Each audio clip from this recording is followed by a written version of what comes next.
Danny Casolaro was a man with a dream.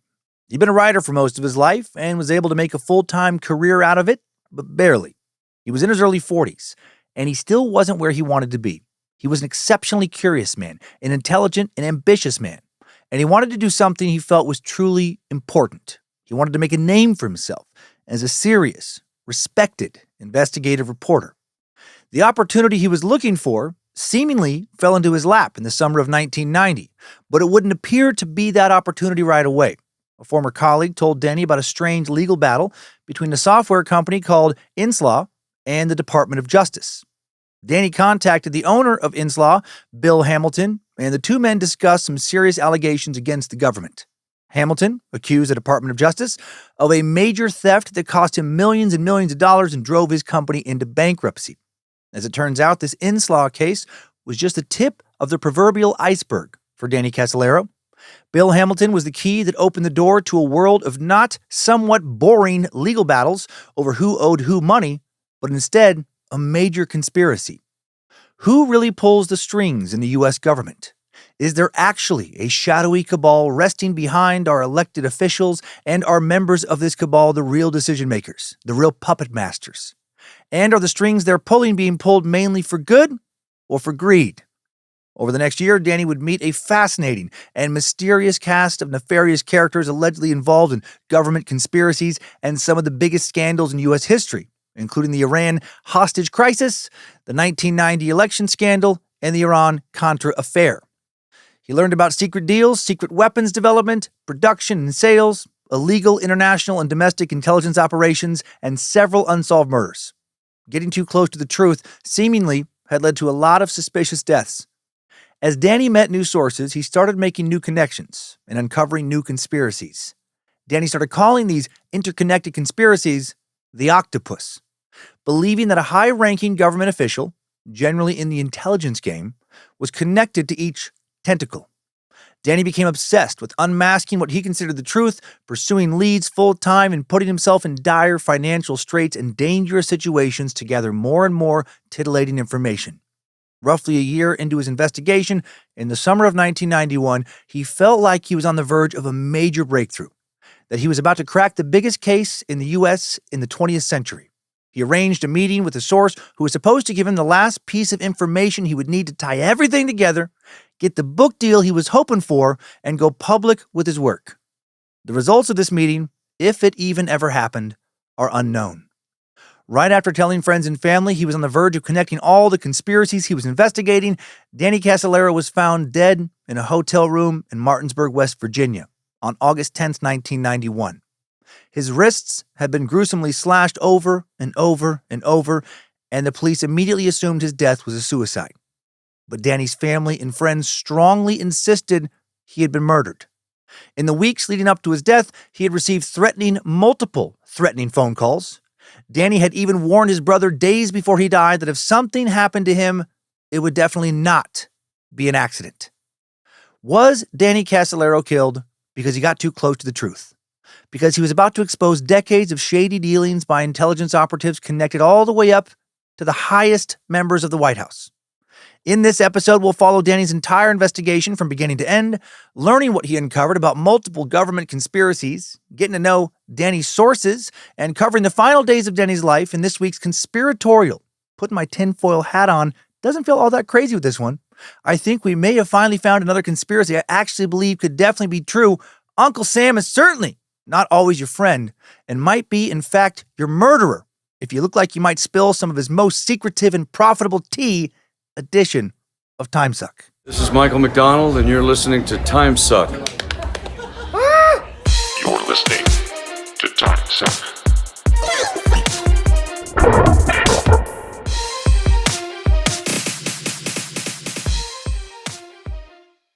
Well, happy Monday, and welcome, or welcome back to the Cult of the Curious. I'm Dan Cummins, a.k.a. Can Dummins, a.k.a. Suck Nasty, a.k.a. your mom, and you're listening to Timesuck. Hail Nimrod, hail Lucifina, praise be to good boy Bojangles, and glory be to Triple M. He really killed it last week. A couple quick things before we jump back into this story. I wanted to say real quick that my heart goes out to anyone impacted in any way by the January 1st terror attack in New Orleans, my favorite city in America. I have been to the spot on Bourbon Street where that idiot killed 14 people and injured over 50 others many, many, many times.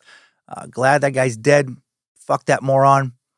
Just such an unnecessary tragedy. And also my heart goes out to everyone affected by the Los Angeles area fires. Friends of mine who lived just a few blocks away from where Lindsay and I lived, were evacuated recently as I record this. Have a lot of great memories and a lot of great places in the Palisades and Malibu that are, places that are now just rubble. Still have a lot of friends down there. Many of them have been forced to evacuate or warned that they may need to evacuate.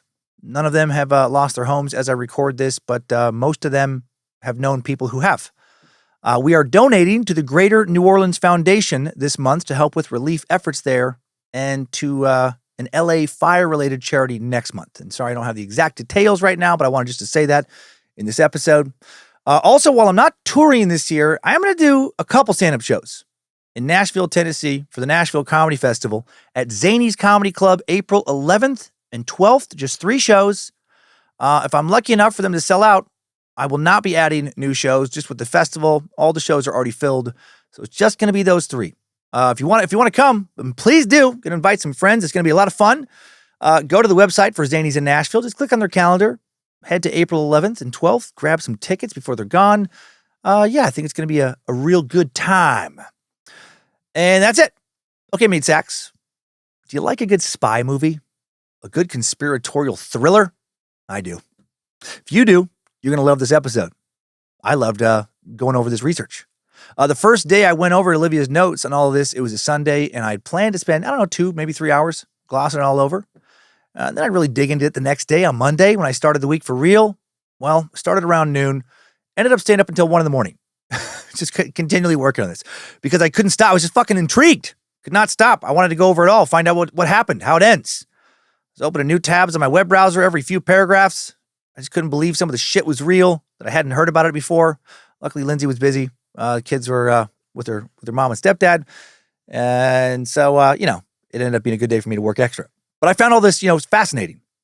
Do I now think that every U.S. politician is shady, that the FBI and the CIA and most members of the White House are disgusting, nefarious people or organizations? No.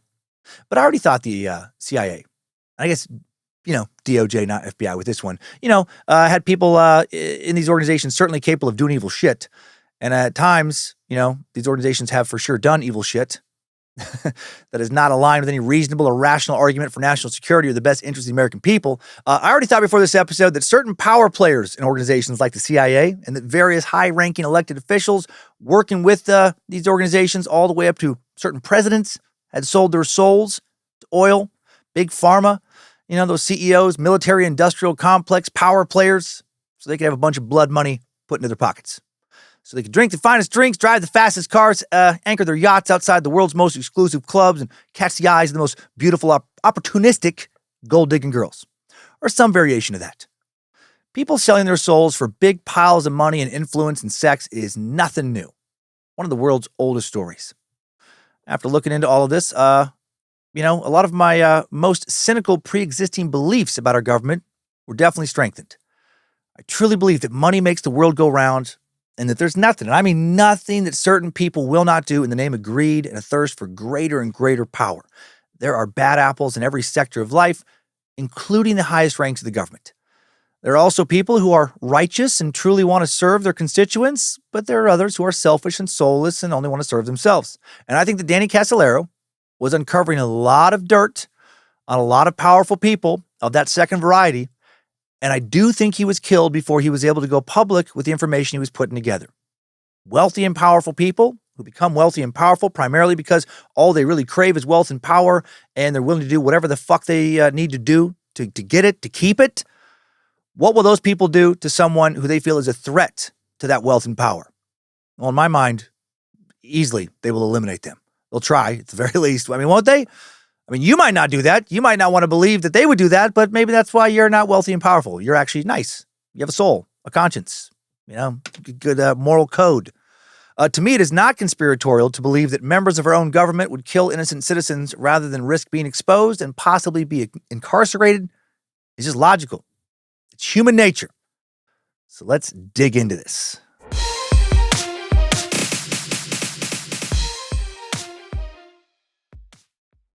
Structure-wise today, starting off with a brief overview of what the Octopus, I wanted to say October there, Octopus conspiracy theory is before we dive into a timeline of Danny Casolaro's full investigation. A timeline that will jump back and forth in time as I introduce various power players and mysterious characters.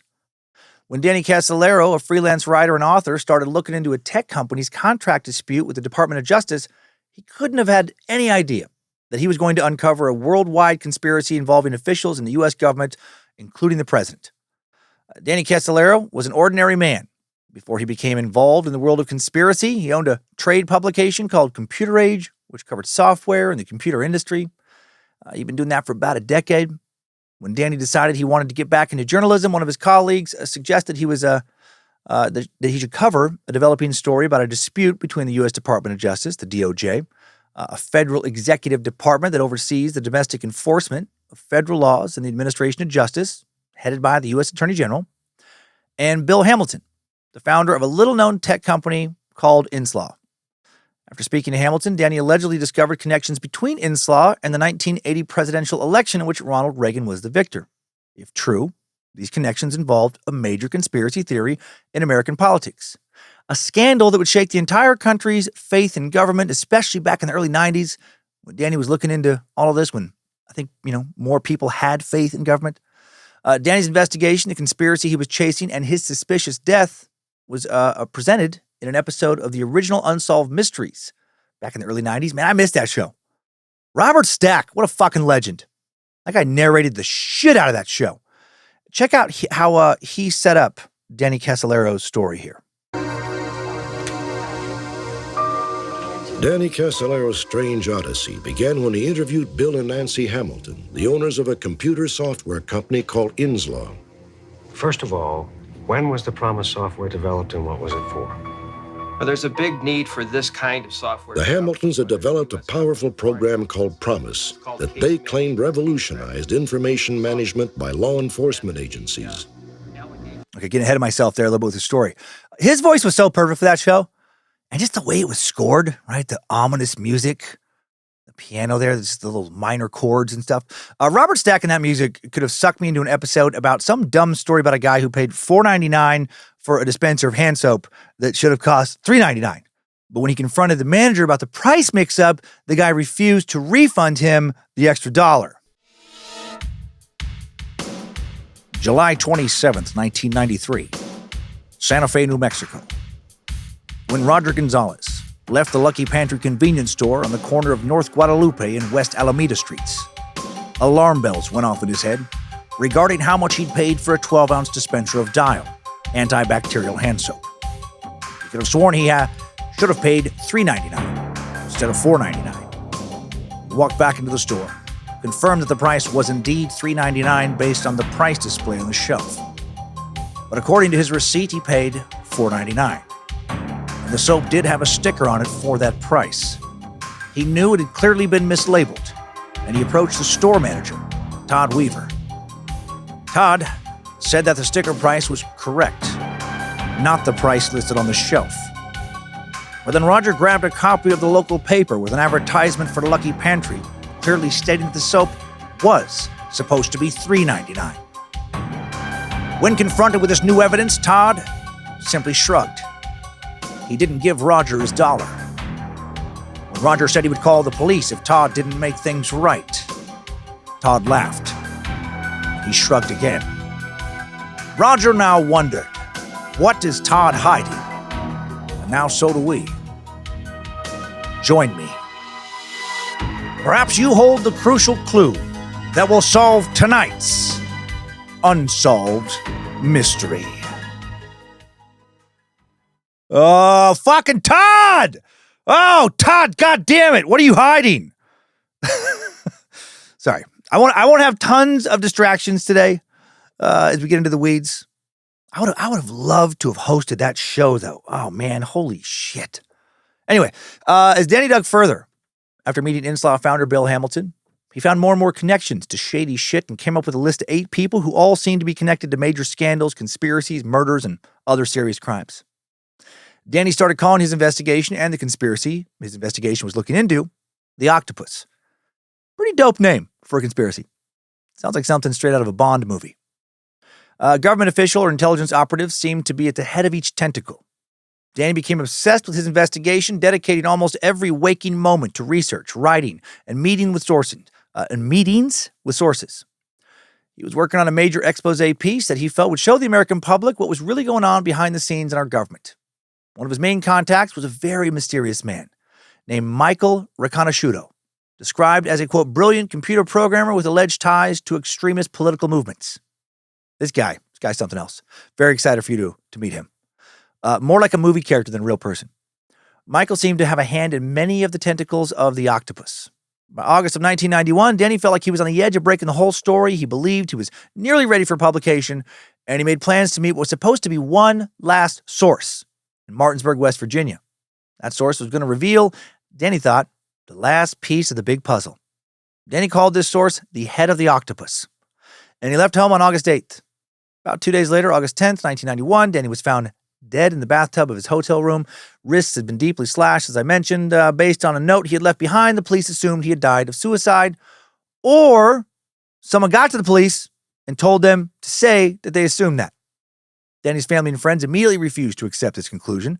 In the weeks leading up to his death, Danny had confided in his brother and a few friends, telling them, he had, as I mentioned in the cold open, received a bunch of threatening phone calls.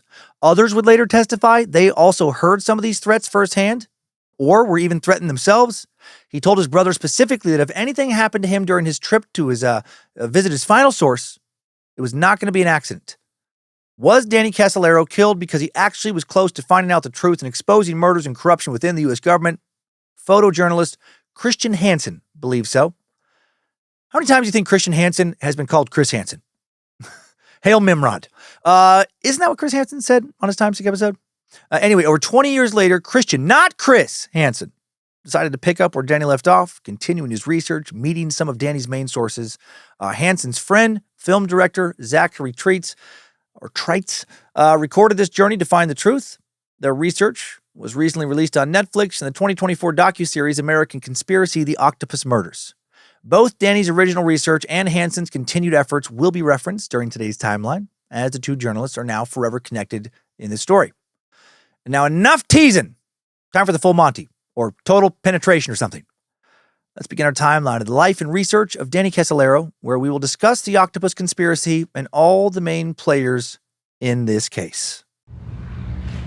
Strap on those boots, soldier. We're marching down a Timesuck timeline.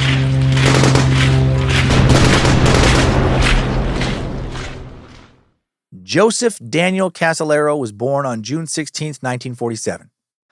Going by the nickname of Danny, he grew up in McLean, Virginia, about 11 miles from downtown Washington, D.C., so the burbs.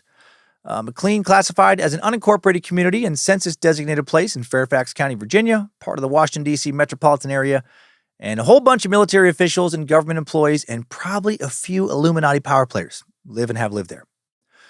McLean is named after John Roll McLean, former owner of the Washington Post. The community was founded in 1910 after the completion of the Great Falls and Old Dominion Railroad, which connected the area to D.C.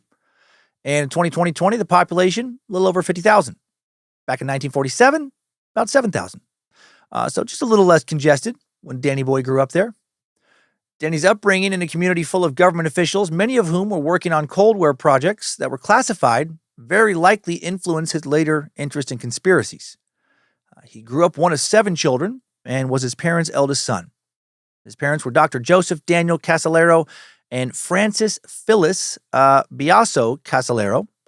Joseph Casolaro was an obstetrician who died in 1982. Frances died much more recently in 2017. Sadly, Danny's much younger brother, Christopher John Casolaro, born when Danny was 15 in 1961, born with a heart defect, died in 1962 when he was just a year old. Danny's younger sister, Lisa, born 6 years after him in 1953, tragically died from a drug overdose at the age of 17, and Danny was deeply affected by the loss of his little sister. Danny's younger brother, Dr. Tony Casolaro, told the Washington Post in 1991, "It's actually that issue that makes the question of Danny committing suicide almost impossible. He was sort of angry at Lisa. The effect of her suicide was so damaging. Growing up, Danny was raised Catholic, attending private Catholic school and graduating from Providence College, a private Catholic college founded in 1917 by the Dominican Order and the Roman Catholic Diocese of Providence, Rhode Island in 1968. He worked as a freelance writer for his first several years following graduating, primarily interested in research-based and creative writing. In 1981, Danny will publish a novel called The Ice King, a book exploring the legend of lost Inca gold, a legend about a 16th century Incan leader, Atahualpa, the last Incan emperor, hid in his room of gold from Spanish conquistadors, and now the treasure remains hidden in Ecuador to this day. Danny actually spent some time in Ecuador shortly after graduating looking for the supposedly lost gold. I don't think it actually exists, but it'd be pretty fucking cool if it did. He was an adventurous dude, not afraid to chase down a legend. He also published a collection of short stories titled Makes Me Think of Tall Green Grass in 1973, just 5 years after he graduated from Providence. Following his death, the Washington Post published an excerpt from a song written by Danny. He lost his battles and lost the war, and then he came back for more. If you want to please my ghost, he said, after I've gone away, then forgive some lonely sinner and wink your eye at a homely girl. I'm sure it sounds cooler when there's like music set to it. Within a few years of graduating from college, Danny married Terrell Pace, a former Miss Virginia, and they'd be married for about a decade. They had one child, a son named Joseph Daniel Casolaro, who went by the nickname of Trey, because, same name as his dad and granddad, because our Danny is technically a junior. Danny and Trey had a very close bond, and his love for his son was one of the constants in his ever-changing life. After he and his wife's divorce, Danny would get full custody of his son, so he's got to be a pretty good dad. I'm guessing, because it doesn't sound like this kid's mom was a terrible mom. For most of their marriage, Danny and Terrell lived on a few acres of land in Fairfax, Virginia, another suburb of D.C., and they kept Arabian horses as a hobby. Sources report that they didn't have much money, which seems odd to me for people keeping Arabian horses as a hobby on a few acres of land. Sounds like a pretty expensive hobby. But that's what sources say. Maybe they should have sold those horses. Lived in a smaller place. I don't know. Those same sources say that they were known for having an open house where their friends could stop by at any time. One of Danny's friends told the Washington Post that he was very much in love with his wife, but that she was always suspicious that he was cheating on her. Not sure if he was or not, or if she was paranoid. Danny and Terrell divorced around 1981. She moved to Florida. And as I mentioned, Danny got full custody of their son, 10 years old at the time. Trey will be in his early 20s when his father dies. Danny and his son continued living in Fairfax, and Danny soon acquired a company called Computer Age, which published specialized newsletters, including a newsletter called Computer Daily. Danny, the only writer on staff, kind of a one-man show. Doesn't sound like it was super popular as a publication, but it did well enough for him to make enough money to pay the bills and raise his son. I'm sure he had to grind his ass off. Good for Danny. In his free time, Danny liked to go out to bars. Going out to bars back in the early 80s sounds like it would have been so much fun. Right back when the worst thing you had to worry about was Coke being cut with a bunch of sugar or lidocaine instead of fentanyl. Danny also liked to spend time with friends and family. He liked beer, but didn't use drugs or drink excessively, which I'm going to interpret as him liking to snort a little bit of blow, a little bit of party powder from time to time so he could stay out, drink longer, have so much hot sex with women with big hairsprayed walls of bangs. Because it was the 1980s. Oh, fuck yeah, hell Lucifina.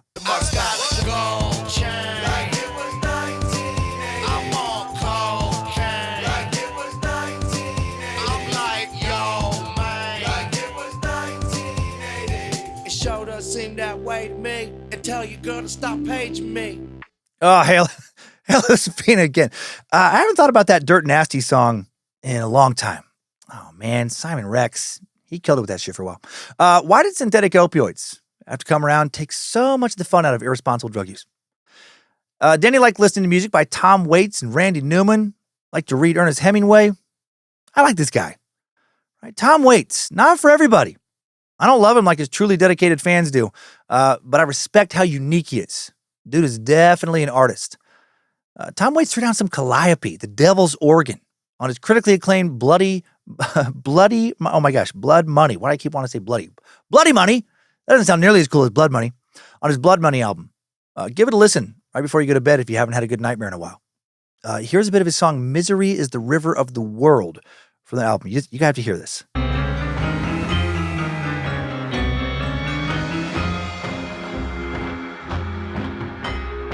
Higher that the monkey can climb, the more he shows his tail. Call no happy till he dies. There's no milk at the bottom of the pail. His voice is so percussive. Tom said of playing the calliope in studio, I love this quote, "Playing a calliope is an experience. There's an old expression, never let your daughter marry a calliope player, because they're all out of their minds. Because the calliope is so flaming loud, louder than a bagpipe. In the old days, they used them to announce the arrival of the circus because you could literally hear it 3 miles away." Imagine something you could hear 3 miles away, and now you're right in front of it in a studio, playing like a piano, and your face is red. Your hair is sticking up, you're sweating. You could scream and nobody could hear you. It's probably the most visceral music experience I've ever had. And when you're done, you feel like you should probably go see a doctor. "Just check me over, doc. I did a couple of numbers on the calliope, and I want you to take me through the paces." And then Randy Newman, another guy that Danny liked, very quirky as well. He's not just a dude who sang some soundtrack songs for Pixar movies. Here's maybe, that's not my favorite, but one of my favorite Randy Newman songs called "Short People." Short people got no reason. Short people got no reason. Short people got no reason to live. They got little hands, little eyes.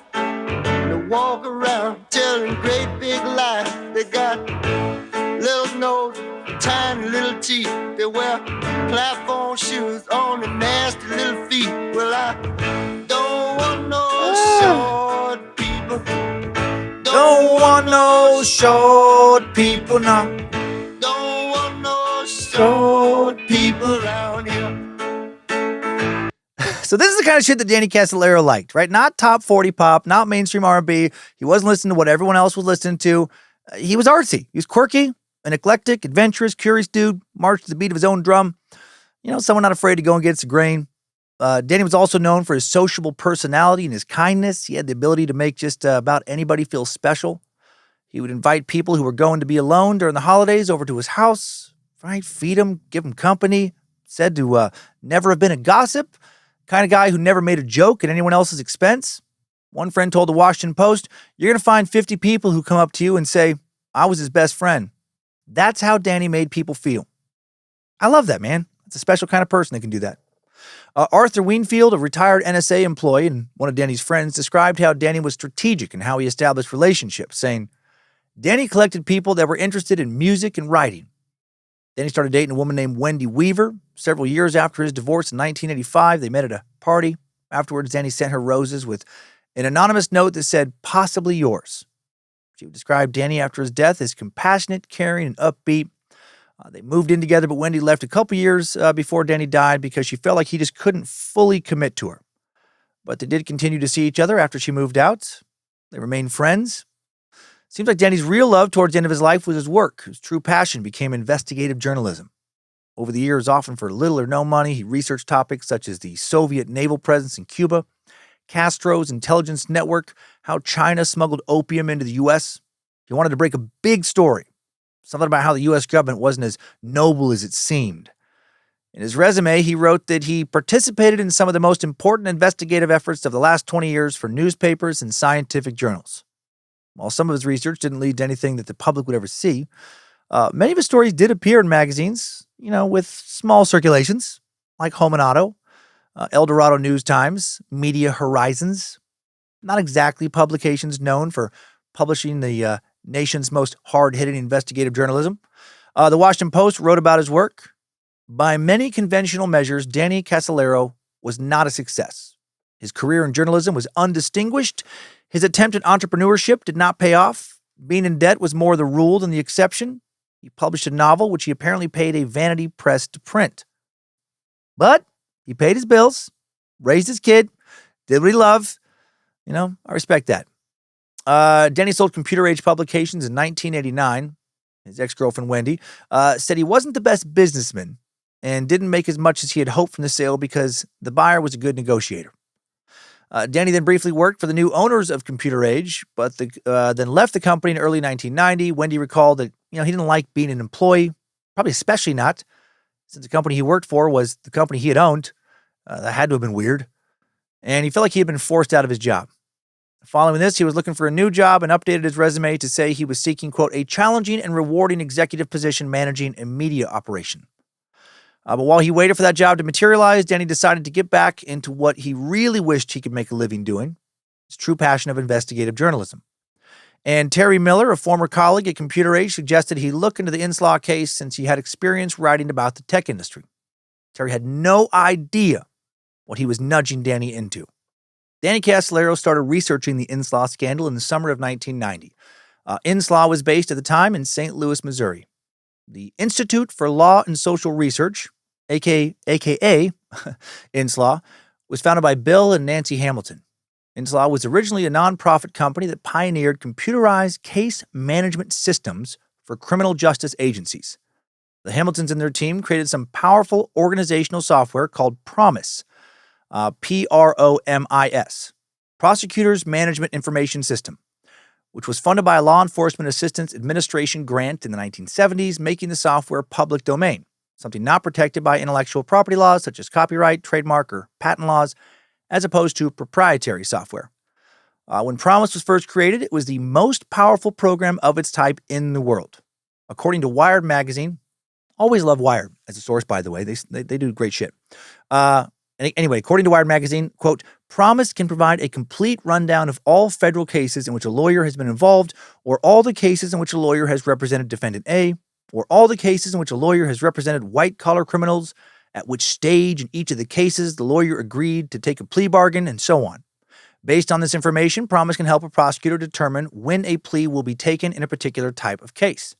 But the real power of PROMIS, according to Hamilton, is that with a staggering 570,000 lines of computer code, PROMIS can integrate innumerable databases without requiring any reprogramming. In essence, PROMIS can turn blind data into information converted to use by intelligence agencies. PROMIS can be a powerful tracking device capable of monitoring intelligence operations, agents, and targets instead of legal cases. And this application possibility is why the software will end up becoming connected to a global conspiracy. The following information might seem a little boring for a little while, but it's necessary to understand how this connection was made. It's going to lead somewhere interesting.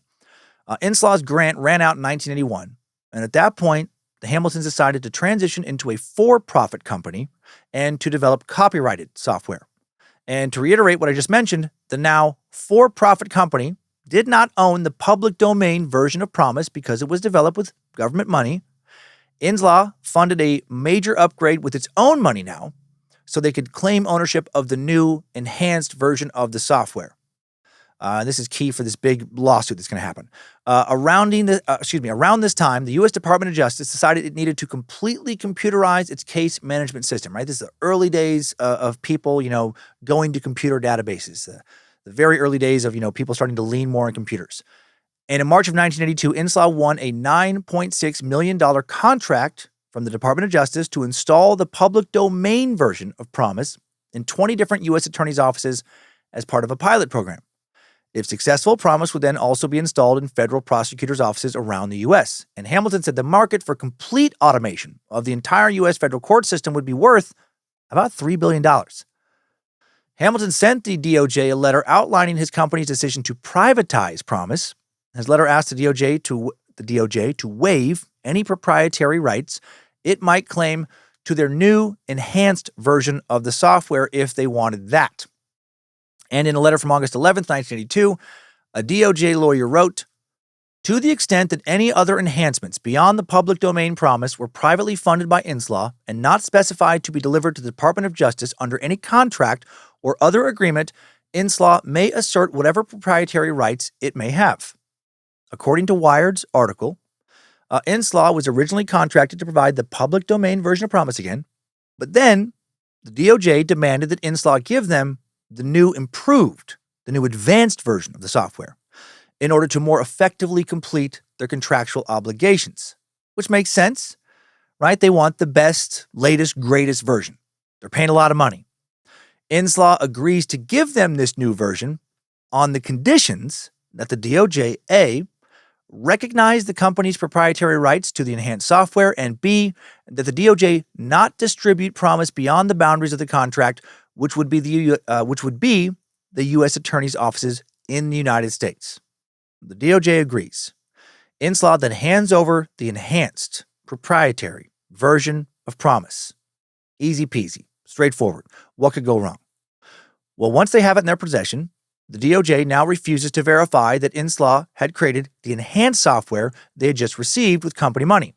They wanted to deny they had the enhanced version, since if they just had the public domain version, they could do whatever the fuck they wanted with it, like resell it to whoever they pleased. Inslaw protests, and now the DOJ starts to withhold payments. Big payments.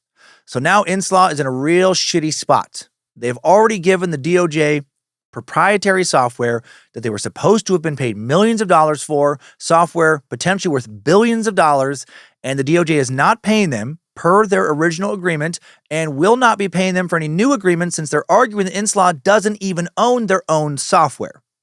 And then, in April of 1983, Inslaw owner and co-founder Bill Hamilton receives a phone call from some company he's never heard of before called Hamilton Incorporated, offering to buy Inslaw. According to the Octopus Murders docuseries, Hamilton said that around the time this mysterious new company made him an offer, he started to receive, he received a single threatening phone call from the chairman of another company, Hadron, a company with strong connections with the DOJ.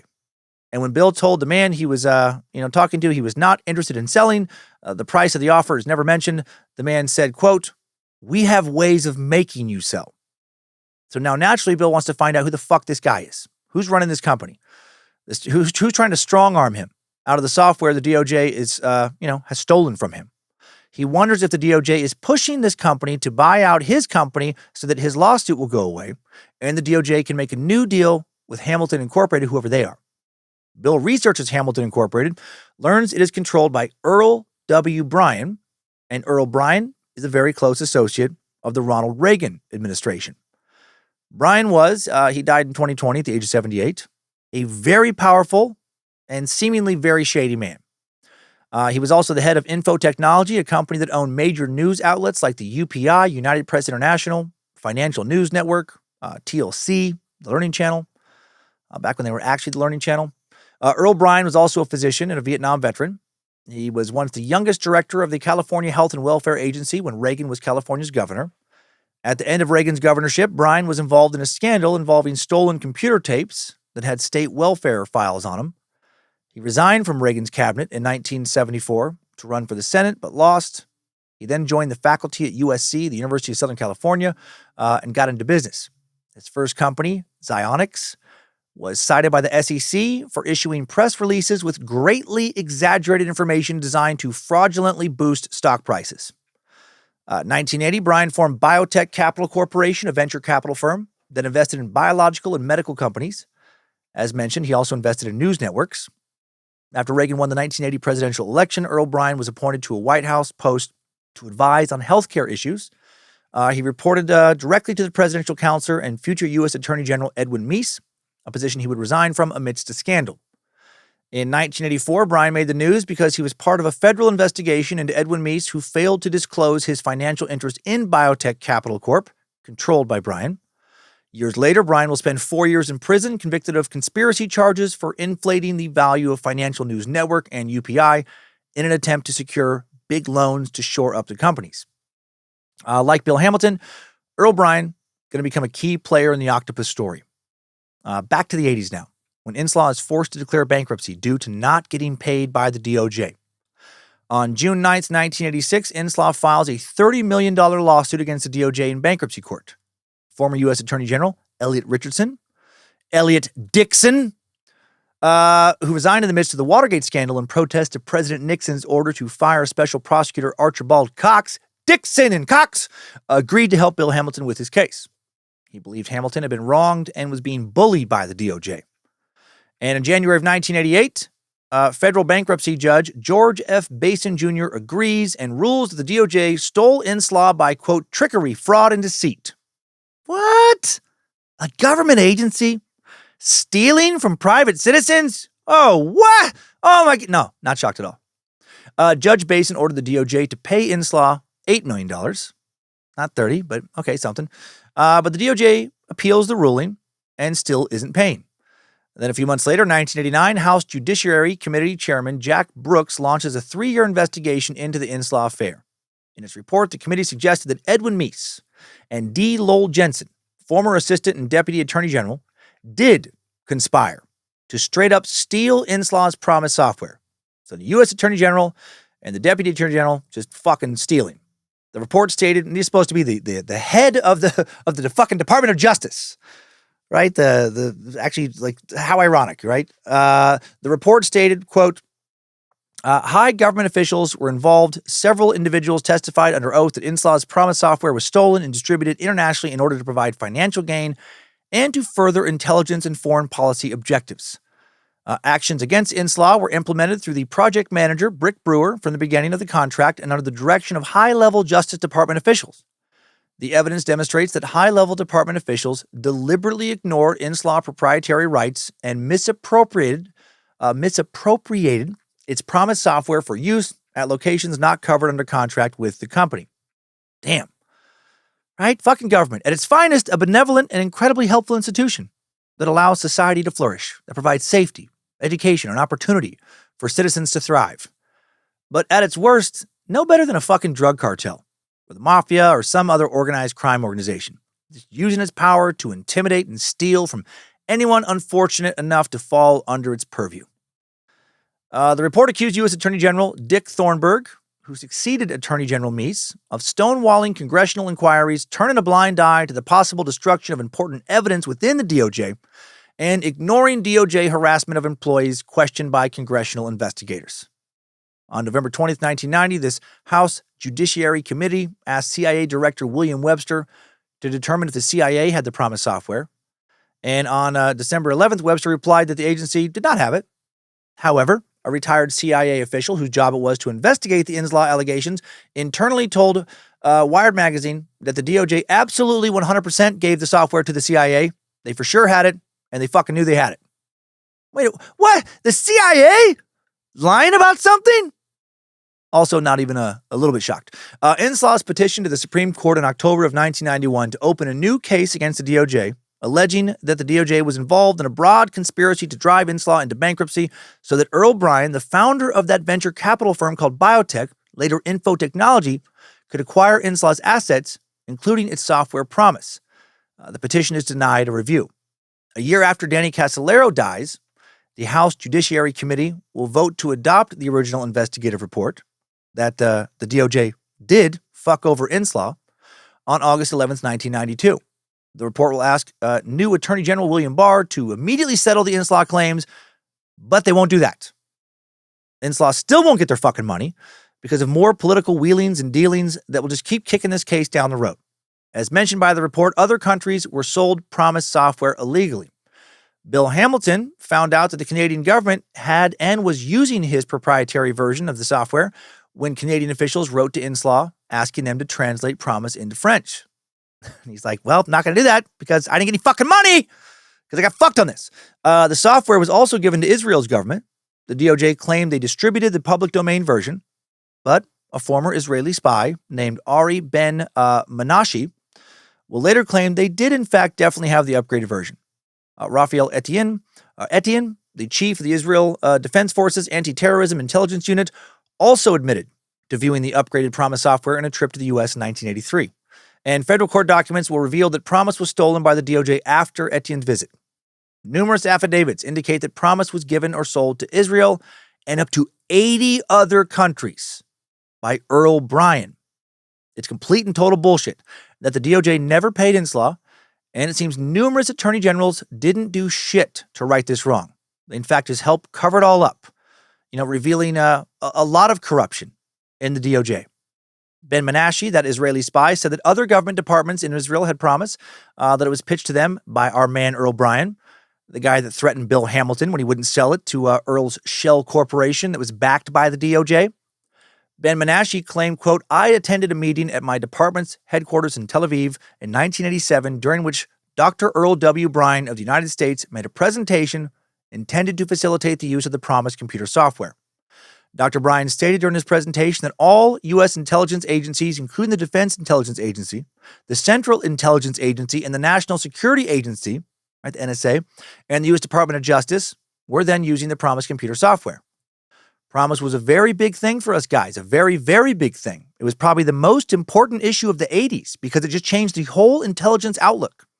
The whole form of intelligence collection changed. The whole thing changed it, or this whole thing changed it.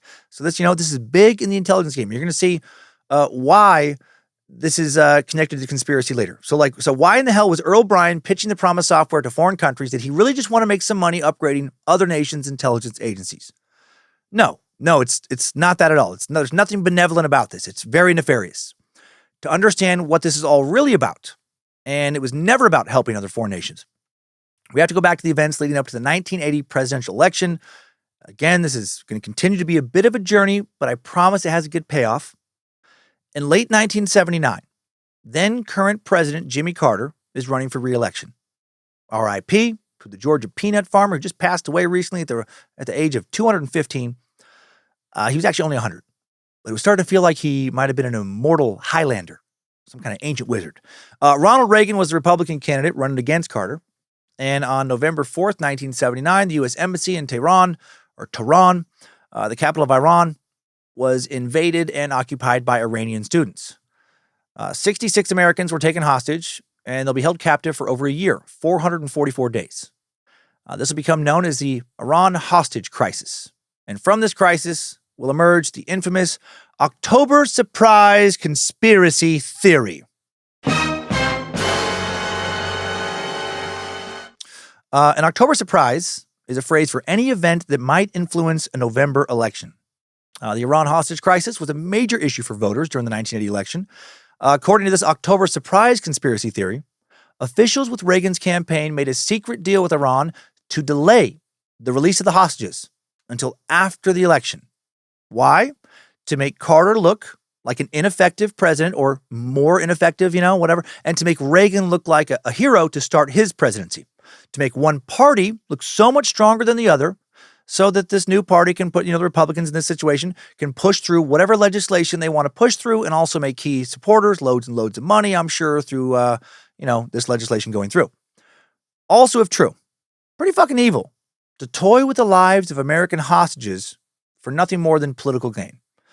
Sure enough, Ronald Reagan wins the election, landslide victory.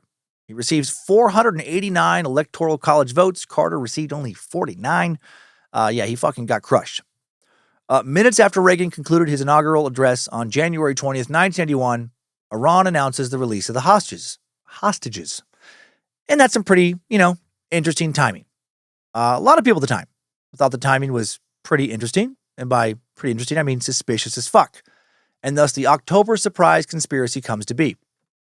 2 congressional inquiries will find insufficient evidence, though, to support the allegations of a secret deal. But several high-ranking U.S. and Iranian government officials, including the president of Iran at the time this happened, have come out in years since and said that this conspiracy is 100% true, absolutely for sure happened. According to a New York Times investigation, the October surprise negotiations took place in Paris. The previously mentioned Israeli spy, Ari Ben-Menashe, claimed he was at these talks in France where he saw Reagan's close associate, the dude we met earlier, Earl Bryan. Bryan was interviewed by the Senate in July of 1992 and denied any connection to the negotiations, said he did not have a valid passport in October of 19. He couldn't have even been to France.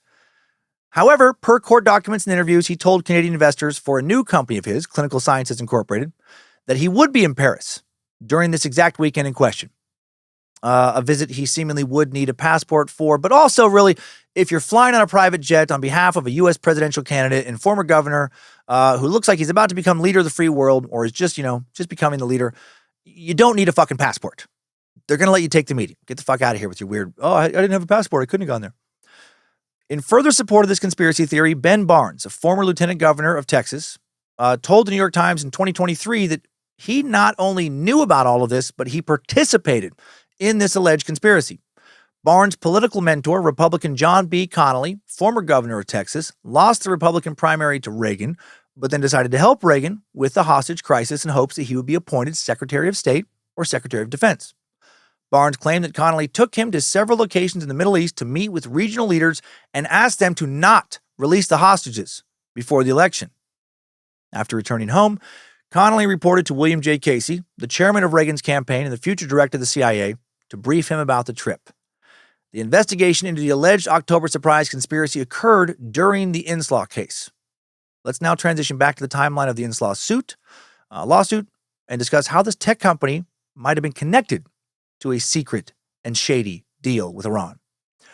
The Department of Justice appealed federal bankruptcy judge George F. Basin Jr.'s decision against them in the inslaw case, as I mentioned, but then the DOJ later lost their appeal in district court in 1989. Interestingly, Judge Basin learned that he would not be reappointed to the bench 3 months after he ordered the DOJ to pay inslaw millions and millions of dollars.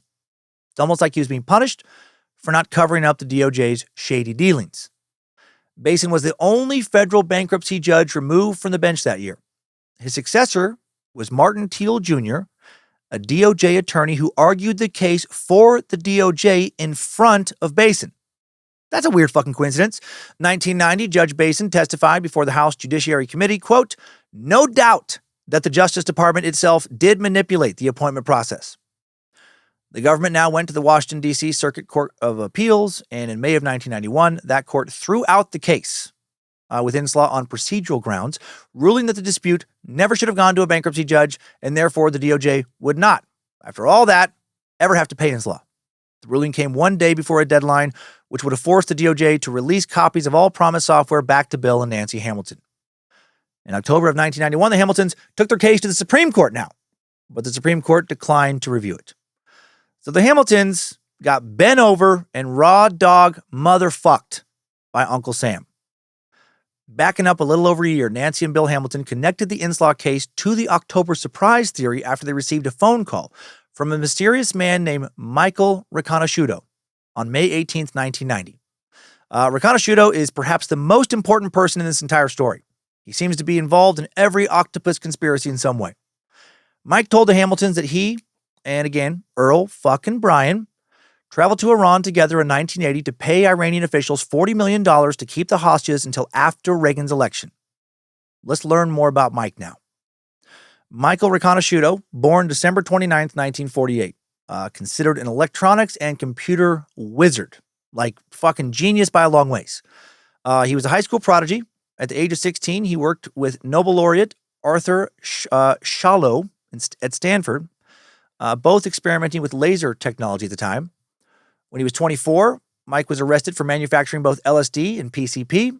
He actually made the drugs in an underwater laboratory of his.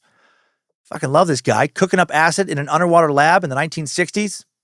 Dude was a fucking legend.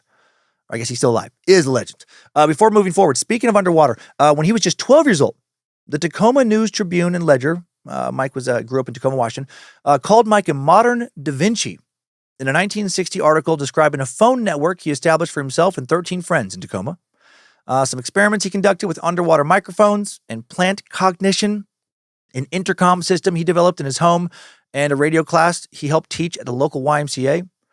And by the summer of 1964, before his junior year of high school, Riconoscuito built and lived in an underwater house complete with TV, radio, and other common necessities. That's I'm guessing that's what became his LSD lab.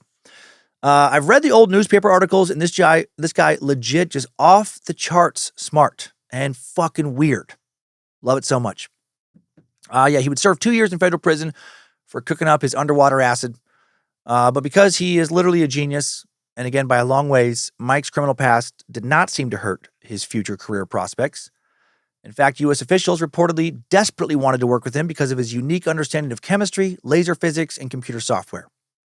Inslaw founder Bill Hamilton will introduce our main player, Danny Casolaro, to Mike Riconoscuito, telling him that he had a lot of technical knowledge about Promise.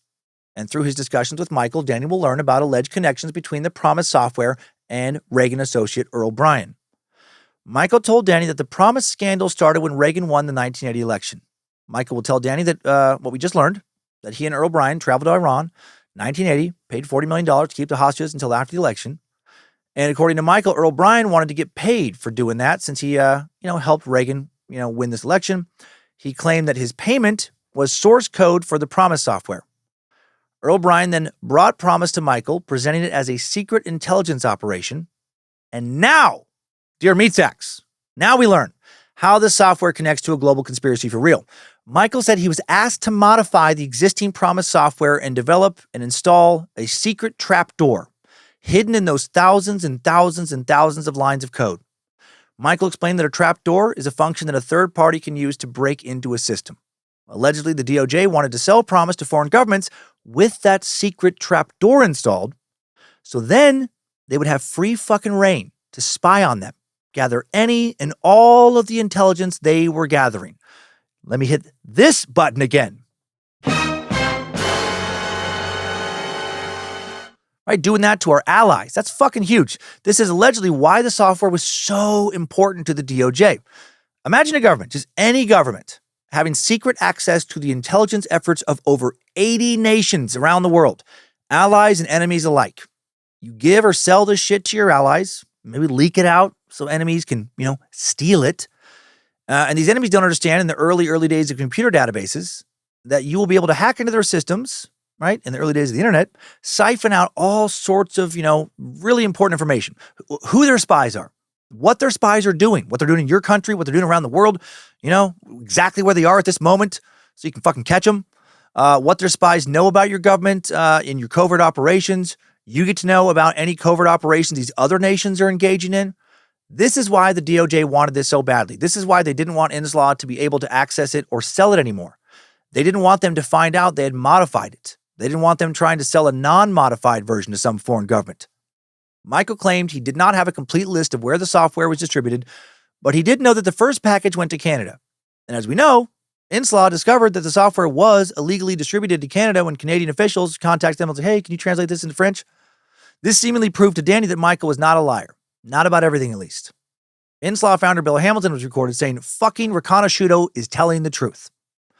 Earl Bryan will later claim that he had never heard about the software until he read about the dispute between Inslaw and the DOJ. In the Octopus Murders docuseries, the researchers presented a recorded conversation between Bill Hamilton and an individual whose name has been redacted. In the conversation, we learned that Danny found computer printouts showing wire transfers via the World Bank in London to offshore accounts owned by Earl Bryan and other unnamed employees of the DOJ. Was this proof of the October surprise theory? Danny Casolaro thought so.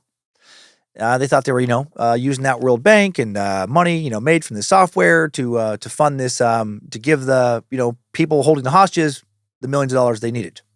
Danny Casolaro kept notes from his conversations with Mike, ever the investigator. Danny also maintained notes from conversations with other people about Mike. And Danny wrote, this was a person who made very powerful people take notice of him when he was a boy. Right? Mike was getting on the radar of people as a teenager.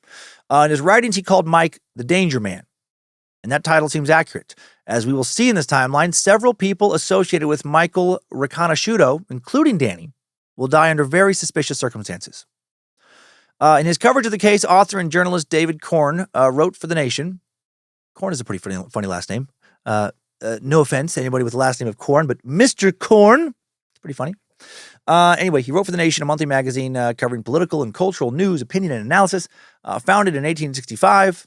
And he wrote, quote, it's difficult to figure out whether Riconoscuito is on the side of the octopus or struggling against it.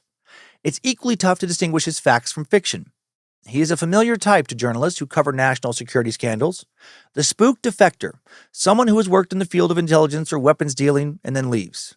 He arrives with the details of his own story, but often they are intricately intertwined with secondhand or third-hand material he has collected from other spooks or even journalists or perhaps made up. Casolaro, according to his own papers, did not accept all that Riconoscuito spewed, but he was drawn to the conspiracies Riconoscuito spun and possibly was seduced a little too much by his yarns. Danny's notes, although extensive, were extremely unorganized. Journalist Christian, not Chris, Hansen, spoke to Bill Hamilton and learned that many of Danny's notes were being stored at the University of Missouri archives after his death. He spent 5 days copying everything. Danny's notes contained numbers, names, and corporations. He had literally thousands of pages of research that made up the blueprint to his later work, The Octopus. Phil Linsalata, a reporter for the St. Louis Post-Dispatch, did an article for the Columbia Journalism Review in late 1991 about all of this. He went to Nightline's headquarters to view Danny's files. He wrote about the notes. There are no tapes, interviews, or discs. In the back of 2 worn notebooks were pages of sources and their phone numbers. Casolaro was disorganized. He admitted that himself, but as many of his sources agree, he was unparalleled in drawing them out. Most of the space in his files was taken up by news clips. There are stories on drug running, on the sale of arms to Iraq, on arms technology transfers. The stories could easily have been contained in a file labeled Major American Scandals, 1950 to 1991. Interspersed with these materials was an occasional bit of original poetry or a song lyric. Fucking love Danny Casolaro. March 21st, 1991, Michael Riconoscuito comes forward, submits an affidavit in the inslaw case claiming he was given a copy of the company's software by Earl Bryan and asked to modify it with that backdoor. Also claimed that Peter Videnix,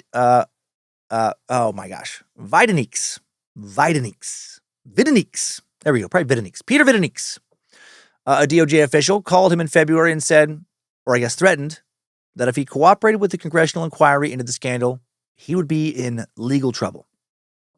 Part of his affidavit read, I engaged in some software development and modification work in 1983 and 1984 on proprietary Promise computer software product. The copy of Promise on which I worked came from the U.S. Department of Justice. Earl W. Bryan made it available to me through Wackenhut, a security company with close FBI and CIA connections, after acquiring it from Peter Videnix, who was then a Department of Justice contracting official with the responsibility for Promise software. I performed the modifications to Promise in Indio, California, Silver Springs, Maryland, and Miami, Florida.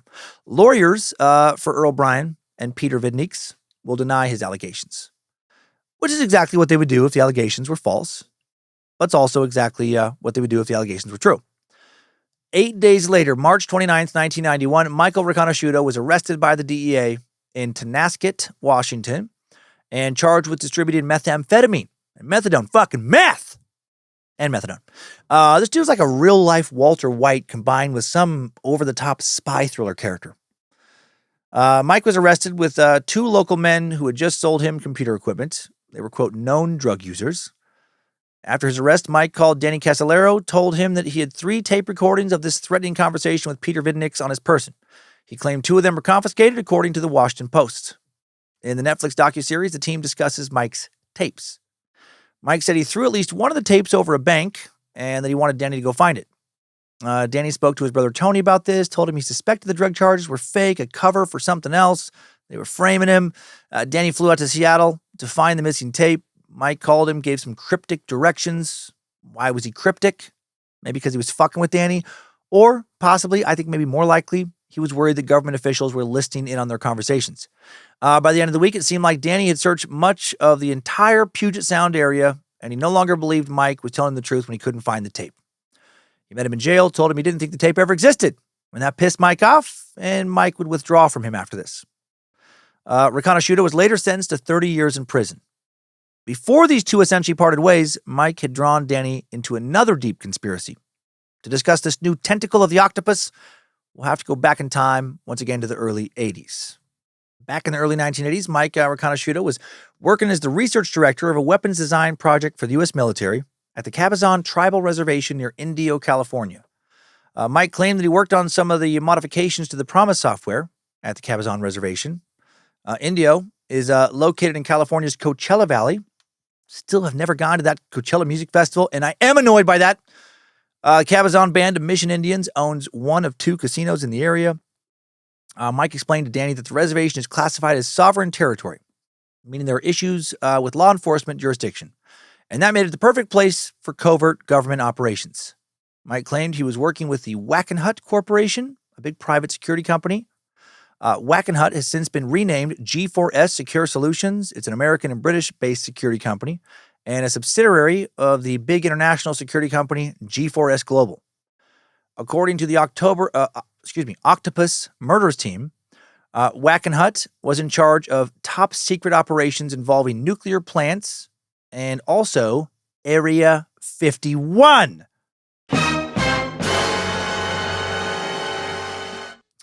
Board members are associated with the CIA, the NSA, and the FBI. Wackenhut, founded in 1954 in Florida by George Wackenhut and 3 partners who were all former FBI agents. Group 4 Falk, a Danish corporation, would purchase the company in 2002 for $570 million. Man, some people got a big payday there. Wackenhut, yet another tentacle of the Octopus uncovered by Danny Casolaro. And Mike introduced Danny to a new character in his conspiracy world who was connected to Wackenhut, Dr. John Philip Nichols. Nichols was born in Racine, Wisconsin in 1924. He's described as an economist, social worker, a planning consultant, planned and evaluated health services for public and private institutions, also American Indian tribes, also researched and designed management systems in the U.S. and abroad. Nichols made and maintained a lot of connections with a lot of powerful people. According to that David Korn piece for The Nation I mentioned earlier, people who have met Nichols describe him as a James Bond type, Clark Gable handsome, mysterious, proficient with guns, and a constant traveler who jets all over the world trading arms and other products. At the time of publication, Nichols was running Meridian International Logistics, a California-based company that conducted medical research, marketed earth removal systems, and also owned the Meridian Arms Corporation. Nichols and Mike Riconoscuito had a business relationship because of the Wackenhut Cabazon venture. Many years later, during his interview for the Octopus Murders docuseries, Mike said he had known John Nichols for years through connections with family friends. He claimed he knew George Wackenhut because his father did lobbying in D.C. for intelligence agencies. Mike just keeps getting more mysterious. Nichols and Riconoscuito were expected to develop pesticides, fertilizer, and weapons at the reservation. And maybe a fucking time machine. Maybe a teleportation device or a ray gun. Who knows with these characters? Nichols' company was originally formed in the 70s to develop a submachine gun that could be produced for less than $50 a pop in developing nations in Asia to help America's Cold War efforts there. But the State Department chose not to export the technology. Nichols and Mike had hoped to start production of the weapon in Australia in 1983. In 1984, Nichols wrote in a letter that they were trying to create enhanced gaseous fuel devices, explosives that would produce an electromagnetic pulse that could wipe out an enemy's communication systems. But then the two men would have a falling out in 1984 that would end their relationship. I hope their falling out was over like the nerdiest shit ever. Like which one of them Lieutenant Uhura would sleep with if she met both of them at the same time. And that's what kept them from actually inventing a time machine or curing cancer or something. Dr. Nichols' son Bobby Moses Nichols spoke to journalist Christian, not Chris Hansen, for the Netflix docuseries, The Octopus Murders. God, every time I see fucking my brain just immediately is like, October! Say October! No fucking brain! It's Octopus, you fucking moron! Anyway, he described his dad as an agent of social change. He said they frequently moved all over the U.S. and abroad, and his dad worked many different jobs. He said he wasn't sure which organization was sending his dad to all these locations because he was very secretive. Eventually, Nichols was sent to California to start working with the Cabazon tribe. When Nichols arrived in June of 1978, the tribe's finances were suffering, they were living in poverty, and there were only 26 registered members of the tribe still alive. Damn. Nichols and tribal leaders signed a development contract called Cabazon 10-Year Reorganization Program. According to tribe member Linda Streeter, Nichols talked about residents earning $10,000 a week in tax-free income. He's going to make them all wealthy. He discussed building a hotel, casino, airport, golf course, condos, all kinds of shit. Phillips said that because the reservation was sovereign territory, they could start selling cigarettes without taxes right away, and they would do that. Reservation Smoke Shop was up and running in 1979, making lots of money. In 1980, Nichols discussed building a big old complex on the reservation, started by opening up one of the very first tribal casinos in the entire country. Pretty soon, there were allegations that the casino was connected to organized crime. Residents started noticing that the casino was making money, but the tribe wasn't receiving shit. Nichols tried to reassure them it's going to take a little time before they start seeing, payments. They got to pay for the construction of the casino. Still, tribe members started to question his motives. Did he really want to help them? Or was he just taking advantage of them, using their land, special privileges associated with it for his own financial gain? Fred Alvarez, the head of security and a member of the tribal council, was vocal about his suspicions. He thought Nichols was stealing their money, and he went to attorney Stephen Rios and asked how they could kick him the fuck off the reservation. The attorney told him that they would need hard evidence that Nichols was embezzling. To get that evidence, Fred snuck into the tribal office and stole some files. And he claimed that what he found was proof of so much more than embezzlement. It was information he never could have dreamed of finding. He said he discovered that Nichols was working with Wackenhut, right, one of the world's largest security companies at the time, and that the files indicated that Nichols wanted to manufacture chemical and biological weapons on the reservation. Well, Fred called attorney Stephen Rios again, let him know he found all kinds of incriminating evidence against John Nichols. He also talked to the Indio Daily News about his suspicions. He set up an appointment to bring the files to Rios, but that meeting would never happen. On July 1st, 1981, Joe Benitez, a former Cabazon chief, Fred's friend, Bill Calloway, they go to Fred's home to pick Fred up, take him to his appointment with his lawyer. But instead of seeing Fred walk out the front door, hop in the car, they stumble across a crime scene that shook them to their core. Nobody was in Fred's home, but the dead bodies of 32-year-old Fred, 41-year-old Ralph Boger, and 44-year-old Patricia Castro were in his backyard. The three friends were sitting in chairs. They'd been shot execution style in their heads with a .357 Magnum at close range. I know, I'm hitting that button a lot, but it does fucking fit. What the fuck is going on in this story? This feels more like a movie I'd actually really like to watch than real life. Detectives believe the killer was somebody Fred knew and trusted. That's how he's able to get everybody sitting down there, I guess. Fred's sister, Linda Streeter, came to the scene, immediately told the police to look into John Philip Nichols.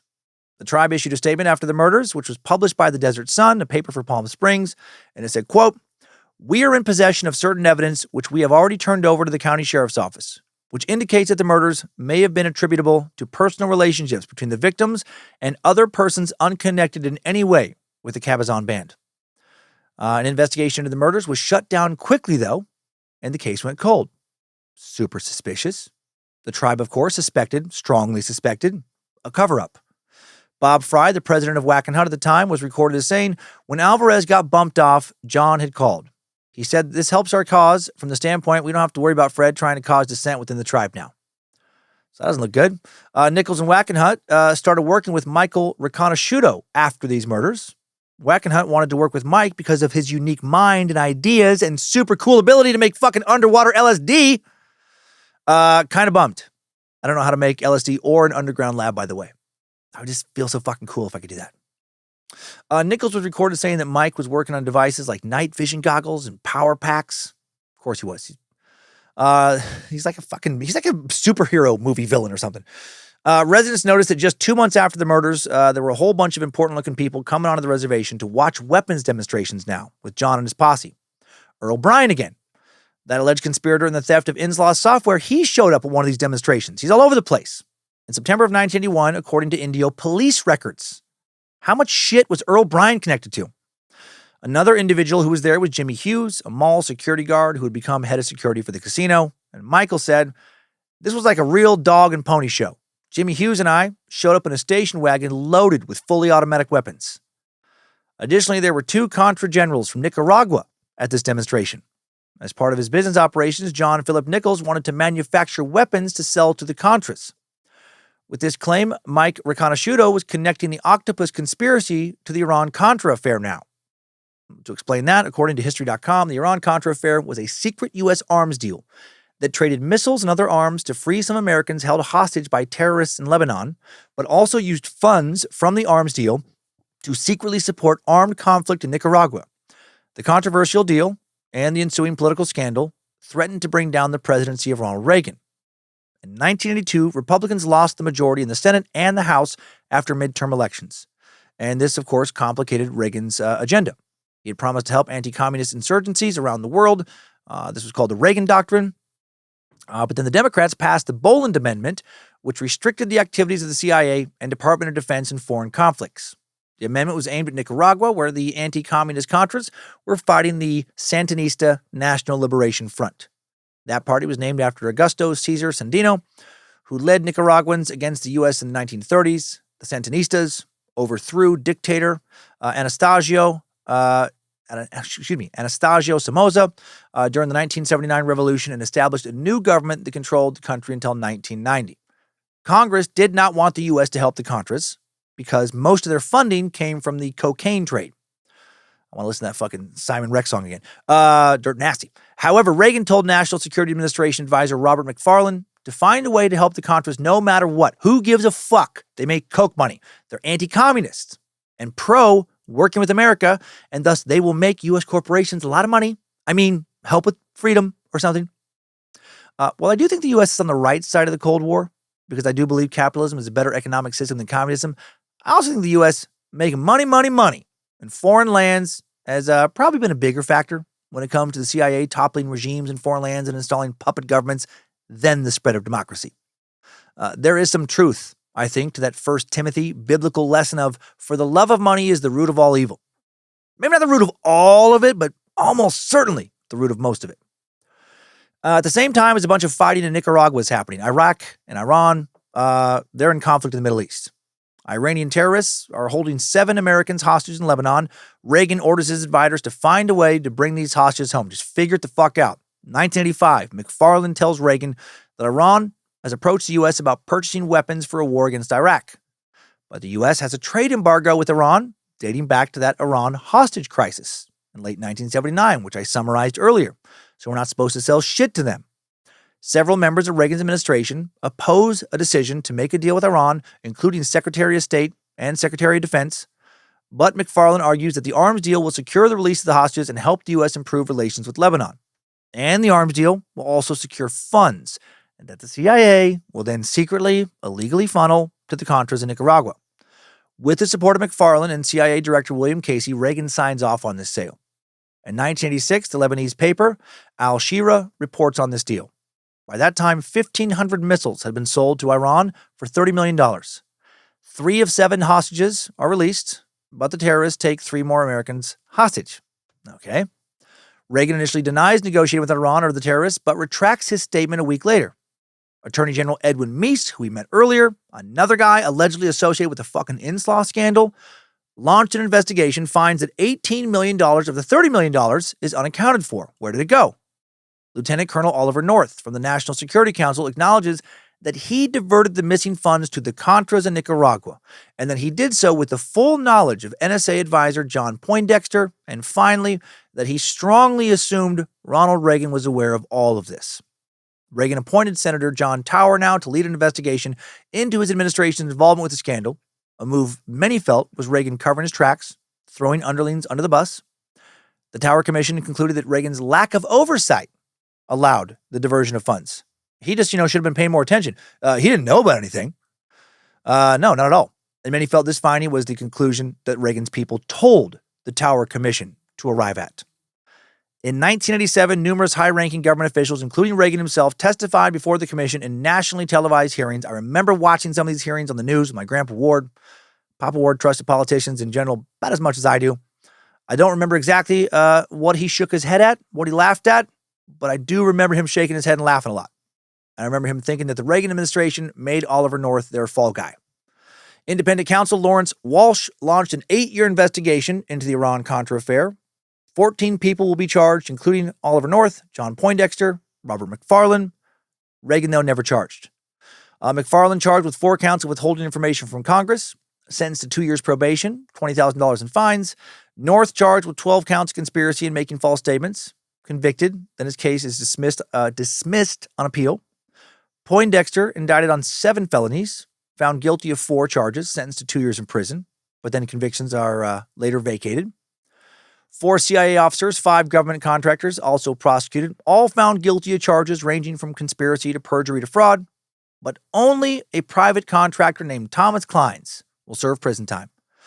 Fucking Tom, thrown under the bus. The private contractor, of course. Government officials do all this shady shit, and they almost fucking never pay for it. Even when high-ranking government officials get convicted, they rarely will ever spend a day in jail. There are for sure 2 justice systems in America. One for the rich, the powerful, the big-time politicians, and another for the rest of us schmucks. Just 6 months after the execution of Fred Alvarez and his 2 friends in Fred's backyard, Mike Riconoscuito's associate Paul Marasca is now executed in San Francisco. Marasca was the, quote, money trader amongst the Cabazon associates. He had offshore accounts allegedly worth more than $1 billion. Here's how his body was found. January 14th, 1982, an attorney in Los Angeles calls homicide investigator Eddie Erdelatz with a concerning report. His client tells him that if the police go to a specific address on Kearney Street, they will find a dead body. Erdelatz does go to that address, and he finds Paul Marasca dead in his apartment, and not only dead, he's been bound and tortured before his death. His wrists were bound behind his back with a wire running from his neck to his ankles. He was strangled when he could no longer keep his legs bent.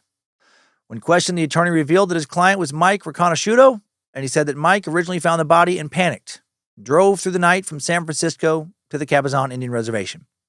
Mike explained how he was working with John Philip Nichols at the reservation, and Detective Erdelatz traveled to Cabazon to speak to Nichols February 16, 1982. Nichols was asked if he was in business with Paul Maraska and Mike Riconoscuito. He said he worked for Wackenhut, and that Mike was recruited to work for Wackenhut as well because he was an inventive genius. He said that he and Mike were working together to develop weapons for the government, secret weapons, and that Paul Maraska had invested hundreds of thousands of dollars into their operation. The San Francisco police were left wondering if Maraska's death was connected to a government operation they were not aware of. They contacted the FBI, who tell them that as far as they knew, it was not. But they also said if the CIA was involved, they wouldn't know anything.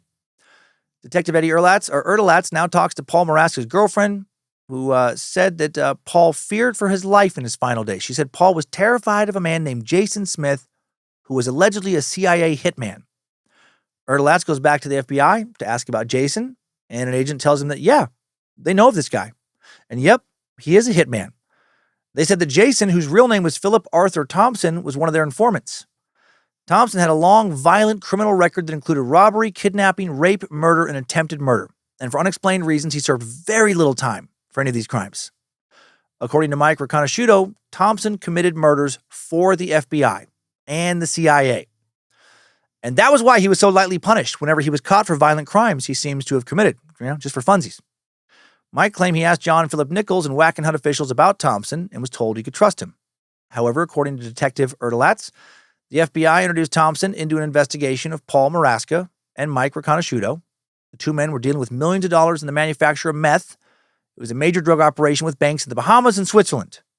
Mike's father reportedly hired Thompson and paid him a monthly salary to look after Mike, to protect him. But then Mike came to believe that Nichols directed Philip Thompson to kill Paul Maraska. Years later, Michael told Christian Hansen, the journalist who is not named Chris Hansen, who will pick up Danny Casolaro's investigation into the Octopus conspiracy. I had to fight that October again. Long after Danny's death, that there were dozens of murders in California committed by Philip Arthur Thompson. Hansen looked through newspaper databases, found a string of murders where Thompson was a suspect, which seemed to verify Mike's claim that this guy was a killer. 1991 now, Detective Erdelatz receives a call from Danny Casolaro, who had been looking into Paul's death. Danny had decided to start his big expose about the Octopus conspiracy with Paul Maraska's murder, which he called The Link. Detective Erdelatz was able to interview Thompson, who confirmed he knew John Philip Nichols. When asked about his relationship with Nichols, he said you'd have to ask him that. Very cryptic. As we know now know, Paul Maraska had access to a lot of money, potentially over $1 billion. The Cabazon casino filed for bankruptcy in December of 1981, a month before Paul was killed. Christian, not Chris Hansen, theorized that the key players in the Cabazon operation, Mike Riconoscuito's father, Marshall, John Philip Nichols, Philip Thompson, they wanted Paul's drugs and money. After his death, his Swiss bank account was drained and his drugs disappeared. Mike said that he left Cabazon in a hurry after Paul was killed because he feared he would be killed next. He went to a man named Robert Booth Nichols, no relation to John Philip Nichols. Mike called Robert Nichols the key to Danny's octopus theory, but he also repeatedly warned Danny to never talk to this man. So mysterious. And I know there's a lot of shit going on in this story. There's a lot of names. You don't have to remember who's who. Getting the gist of this will be enough. Now let's meet this new tentacle. Robert Booth Nichols dropped out of college in the early 1960s, worked as a salesman for a security alarm company, and was recruited by, quote, parties that claimed to be with or stated that they were with U.S. intelligence. I like that phrasing. Did I work for a U.S. intelligence agency? I don't know. I just know that the dudes who paid me said they were with U.S. intelligence. He was given assignments related to domestic security and international relations and was promised immunity from federal prosecution for whatever he would be needed to do. Also was told he did not have to pay taxes on his income unless otherwise ordered because it could give away his position. Robert Nichols would become associated with various powerful mob figures, including the infamous John Gotti. Robert opened a bank account in Singapore in 1977. He was a member of the First Intercontinental Development Company's board of directors from the 1970s to the early 80s, and FIDCO was very secretive. It is referred to as a consulting and engineering firm that focused on international projects, but what projects? No one seems to know what these fuckers did. A lot of people seem to think it's a shell company used to launder money, maybe. Today, Fidco most often appears in discussions related to the inslaw affair, part of allegations of government front companies involved in secretive, nefarious overseas operations. In 1978, the FBI looked into investigating Nichols on suspicion of money laundering, but then they dropped their investigation when they learned he was a drug syndicate runner in Hawaii and was a liaison between organized crime and U.S. intelligence officials. He established Pacific Rim Services in Hawaii in 1992. And what did PRS do? Who the fuck knows? Another bullshit company. An odd random fact about Nichols is that he played a very small role as Colonel Sarnak in the 1992 Steven Seagal movie Under Siege, back before Seagal completely lost his mind. Is Seagal also connected to the fucking octopus? I don't think so. I so badly wanted to play a cheesy Steven Seagal clip for you, but it doesn't translate on just audio. You got to have video with Seagal to get the full Steven Seagal experience. And it is an experience. I lost a good half hour in a Seagal wormhole at this point in the story. Robert Nichols was only cast in Seagal's film because he was already on set, hired as a technical advisor who helped accurately design the missile control room on the battleship. How did he know what a fucking battleship missile control room looked like? These guys are involved in so much shit.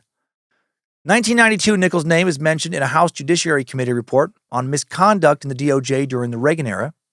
Also linked to the business venture at Cabazon, of course, on the reservation there. It was said that he dealt with the manufacture of machine guns that were supposed to be sold to the Contras in Nicaragua. The House Judiciary Committee report also noted that Nichols had, quote, frequent contact with Danny Casolaro before he died. Nichols acknowledged to the committee that he spoke to Danny often, but would not give a sworn statement as to what they spoke about. 1993, Robert Booth Nichols sought damages from the LAPD, this will go somewhere, for ruining a multi-million-dollar deal. He claimed he was going to sell a handheld machine gun to foreign governments, and he accused the LAPD of false arrest to interfere with this deal and was seeking millions of damages. Nichols was arrested at the Palomino in North Hollywood in 1986. He and his brother-in-law, James Hopko, at the club after meeting on the production of the machine gun, drinking at the bar when LAPD officers responded to a disturbance complaint and arrested him. He was carrying a concealed weapons permit, but was disarmed and taken to the station. Nichols claimed officers threatened to shoot him during transport when he insisted his permit was valid. He was released from custody after several hours, never charged, but then his permit was revoked by Santa Clara County officials. And he claimed that the loss of his permit led to a loss of financing for his firm, Meridian Arms Corporation, to manufacture that machine gun in South Korea. And why did I bring all that up? Because Nichols' lawsuit drew him out of hiding, put him on the witness stand for the first time, and he ended up testifying that he spent almost 2 decades working for the CIA in over 30 different countries. He presented letters written on Whitehouse stationery, photos of himself with various important foreign dignitaries as evidence. Nichols said he had no visible income outside of payments for his living expenses, which he received from the CIA. He testified he was first approached by a CIA officer while living in Hawaii back in the 60s. A man named Ken told him that there were other ways to serve his country besides joining the military. His first assignment was locating a foreign woman in Honolulu. After he did that, he got a job with a security firm, later moved to Glendale, just outside of LA, to operate a construction company. It was probably a front. After that, all covert operations that seemed to primarily revolve around arms sales. He said he also participated in gathering information from all over the world until 1986. The LA Times reported that the weapon at the center of Nichols' lawsuit, called G77, was developed in 1977 for use by U.S. allies as an economical method of responding to Soviet efforts at arming their various insurgent clients. So some Cold War shit. Nichols demonstrated the weapon in the Philippines in 1977 and demonstrated again in the early 80s at the Cabazon Indian Reservation. Cabazon leaders, who were in a joint venture with Wackenhut, proposed to manufacture the gun for shipment to the Contras, but the deal fell through because the State Department's written approvals for export could not be obtained. Tony Casolaro, Danny's brother, said that Danny knew he was talking with a dangerous person when he spoke with Nichols. But Danny believed Nichols was crucial to the Octopus story. That's crazy. Every time my brain's like, say October, just please say it again. I know it's going to make you mad. When he and Danny met in 1991, Nichols was reportedly telling people he worked for the DOJ, but his friends said he worked for the NSA. He was allegedly also part of a front corporation created by the National Security Council to work in Lebanon. God, man, so many fucking just secret companies, bullshit companies. Oh, they're just, obscuring what these guys are really doing. Which agency do you work for? I don't know. Maybe the CIA, maybe NSA. Nichols told Danny he was going to show him all of these secret operations he was involved in. When Nichols traveled to D.C., Washington, D.C. for a 3-day stopover, Danny picked him up. They had a meeting at the Four Seasons. They went out to dinner and drinks for the next 3 nights. Nichols would get more talkative as the night would wear on. He would ask Danny not to take notes, but the journalist would be sneaky and write on cocktail napkins when Robert would have to use the bathroom, and then he'd stuff those into his pockets. Nichols told him that the Cabazon business venture was not an isolated operation, that there were more operations like it, and one of them involved the Bank of Credit and Commerce International. Nichols was recorded saying that everything was connected by a rogue intelligence network that goes back decades. At one point, Nichols allegedly told Danny after some drinks, "I wish you weren't a writer. You know too much, and now you're going to have to die." It's just crazy, right? Am I crazy to think that all of this feels very plausible? Thomas Gates, an FBI agent, was another one of Danny's Octopus sources. I got it right that time. And Danny spoke to Gates about Robert Booth Nichols. He wanted to know if the man was really dangerous. And Agent Gates allegedly warned him that Nichols once had a contract to kill Agent Gates himself. And he allegedly said about Nichols, "I will kill him when he least expects it." Okay? Spy versus spy. Agent Gates considered Danny a good source of information for the FBI. And as long as he was comfortable continuing his investigation into the DOJ and CIA, not the FBI, there was no reason to stop him from pursuing his leads. Additionally, Inslaw founder Bill Hamilton, he's back again. He suggested that Danny investigate Michael Abel, the director of the criminal division of the Office of International Affairs during the Reagan administration. Mike Riconoscuito had asked Hamilton to find out what happened when Abel tried to extradite Gilberto Rodriguez, leader of the Cali cartel in Colombia. Mike claimed he was present when Robert Booth Nichols and Abel, sometimes it's spelled in sources Abel, had a meeting in a restaurant. Nichols allegedly gave Abel $50,000 so he would not extradite Cali leaders into the U.S. Abel would be arrested in 1995 for laundering money for the Cali cartel. Danny told people he was going to reach out to Robert Nichols and see what he had to say about all that shit. Danny's July 1991 phone bill shows he did speak to Nichols 15 separate times. All of these conversations, all of these contacts, all this research led Danny to identify a list of powerful men who made up who he called the Octopus. And those individuals were Ray Klein, former deputy director for the CIA, Richard Dick Helms, fucking Dick Helmet, director of the CIA in the 1970s. Helms was known for his destruction of the MK Ultra files. We covered that CIA secret project on Timesuck way back on August 25th, 2017. So fascinating. Still one of my favorite episodes. Changed the way I look at the CIA and just the U.S. government in general. Howard Hunt, a CIA operative involved in the Watergate scandal. Another one of the tentacles. We examined Watergate back on August 21st, 2023. George Pender, who was in business with Robert Booth Nichols during secret operations in Lebanon. Ted Shackley, a CIA operative involved in the secret bombing of Laos and the Iran-Contra affair. Tom Clines, another CIA operative who served prison time because of his involvement in the Iran-Contra affair. John Philip Nichols, who we met earlier in this timeline. President George Bush and his father, President George H.W. Bush, a dude who was briefly the director of the CIA. And finally, Bonsai Bob, a complete fucking maniac who's been trying to make a fortune selling tiny-ass bonsai fruit trees through his shit show of a business, Bob's BonsaiFruit.biz. What the fuck is it going to take to move some of his tiny-ass bonsai fruit trees? He's not gluing twigs together, goddamn. He's making tiny trees. Take a second tiny fruit. No, Bob wasn't involved. Not Bonsai Bob that I'm aware of. According to the Octopus theory, some of the individuals on this list, like Ray Klein, first joined forces back in the 1950s, brought together by spy networks established during World War II. And they ended up having enormous influence over both world governments and organized crime syndicates all around the world. This is fascinating. Probably need to hit this button again. In the 1960s and 70s, this group, a type of Illuminati I can actually believe exists, gained a lot of momentum, a lot of power in Laos, Australia, Angola, Rhodesia, Iran, Nicaragua, and then they would become even more powerful going forward in additional countries. Does this group, composed of newer, younger members, still exist? Some kind of real-life version of the X-Files, Smoking Man, and the Syndicate, but maybe without the aliens? What are they up to now? Towards the end of his life, Danny Casolaro was making lots of late-night phone calls to various sources about all this shit. He was well aware that his work was dangerous, very dangerous. Alan Standorf, one of his associates, was killed in January of 1991 by a blow to the head while sitting in his car from an unknown assailant who was never caught. Was he assassinated? Seems like it. Standorf worked at a secret military listing post in Virginia and was allegedly providing Danny with classified information at the time of his death.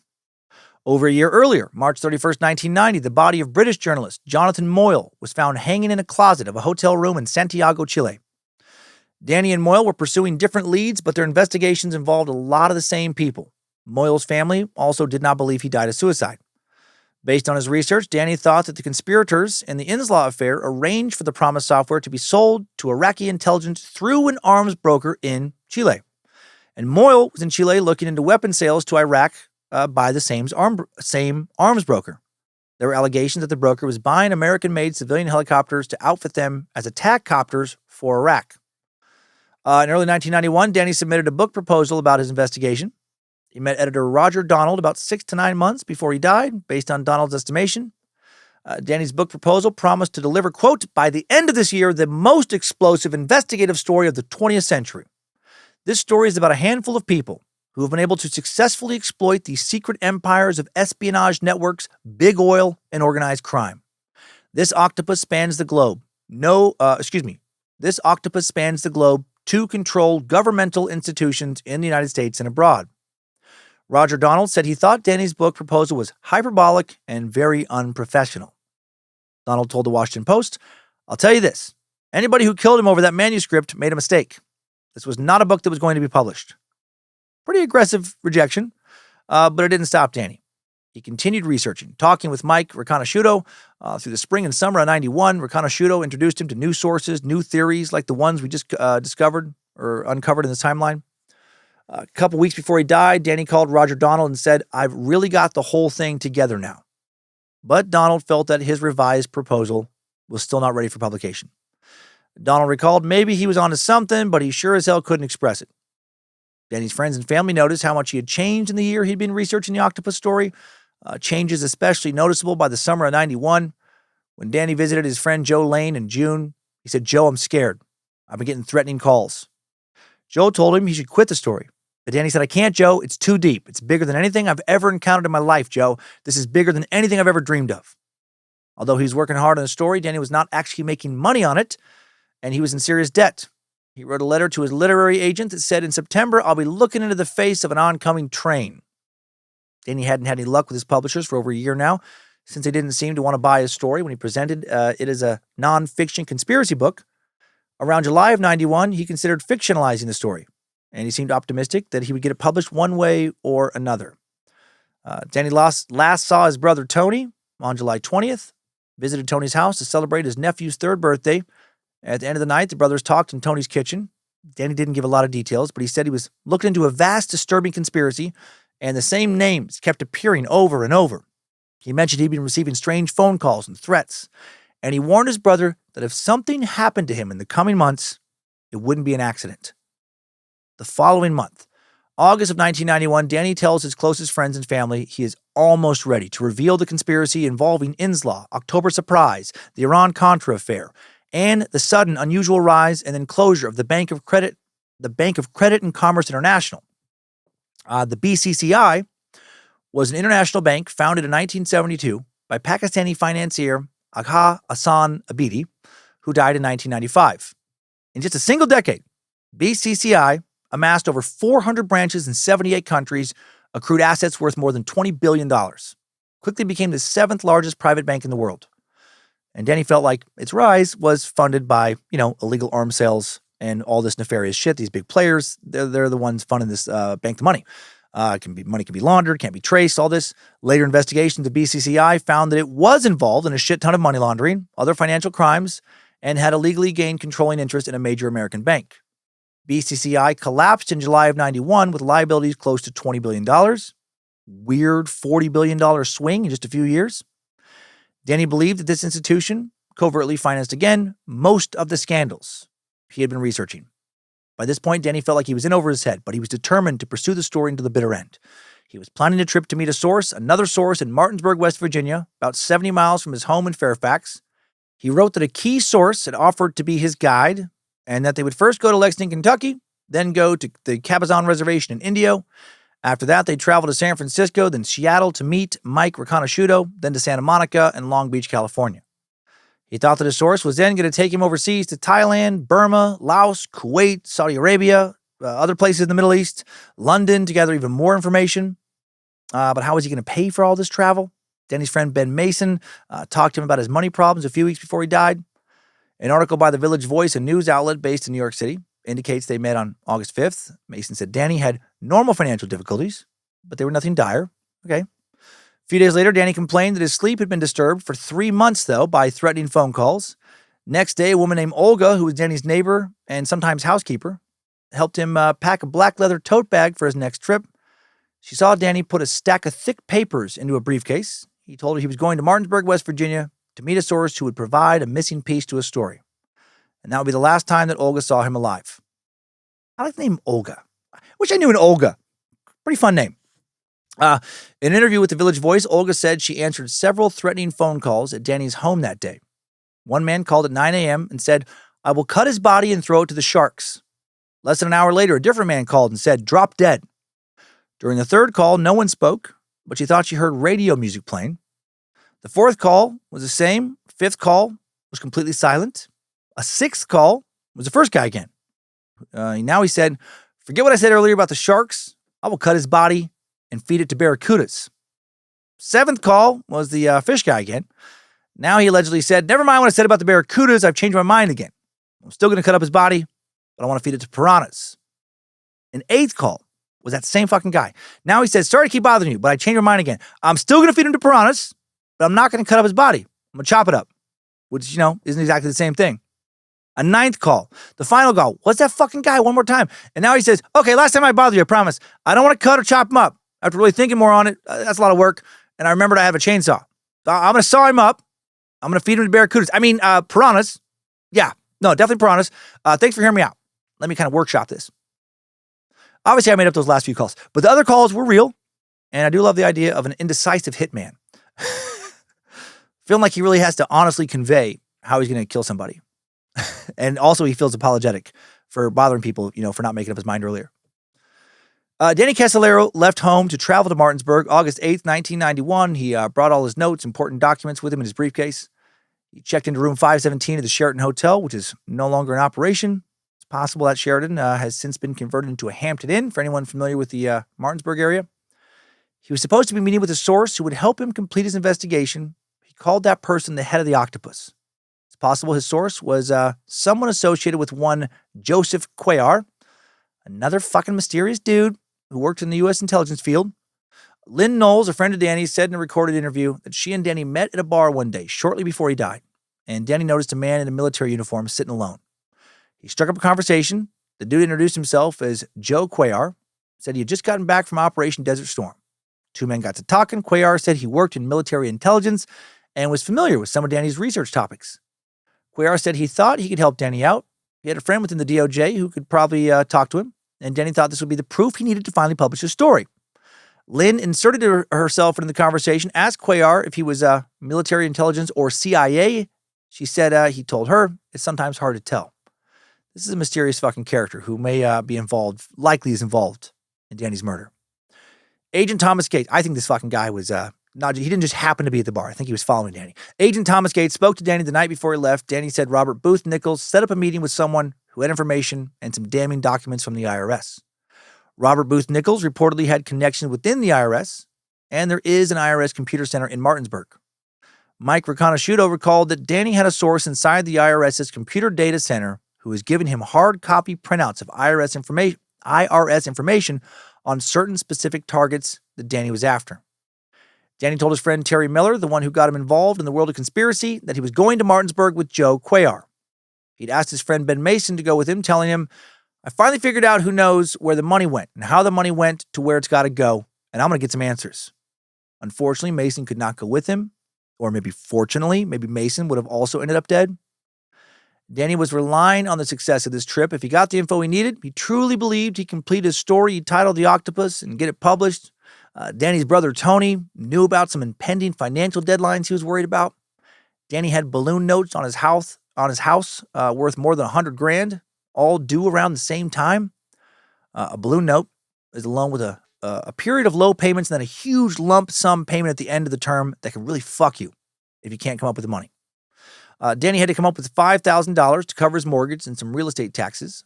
He was hoping he could bring his work to a publisher, get an advance to handle his financial problems. On the afternoon of August 9th, 1991, Danny had a meeting with William Turner, former employee of Honeywell, a major defense contractor with high-level connections in the DOJ, CIA, other organizations. Turner said he gave Danny some papers that proved corruption vaguely tied to some of the Octopus probe. We know that Danny then went to a bar at Martinsburg Stone Crab Inn, stayed until a little before 5 p.m.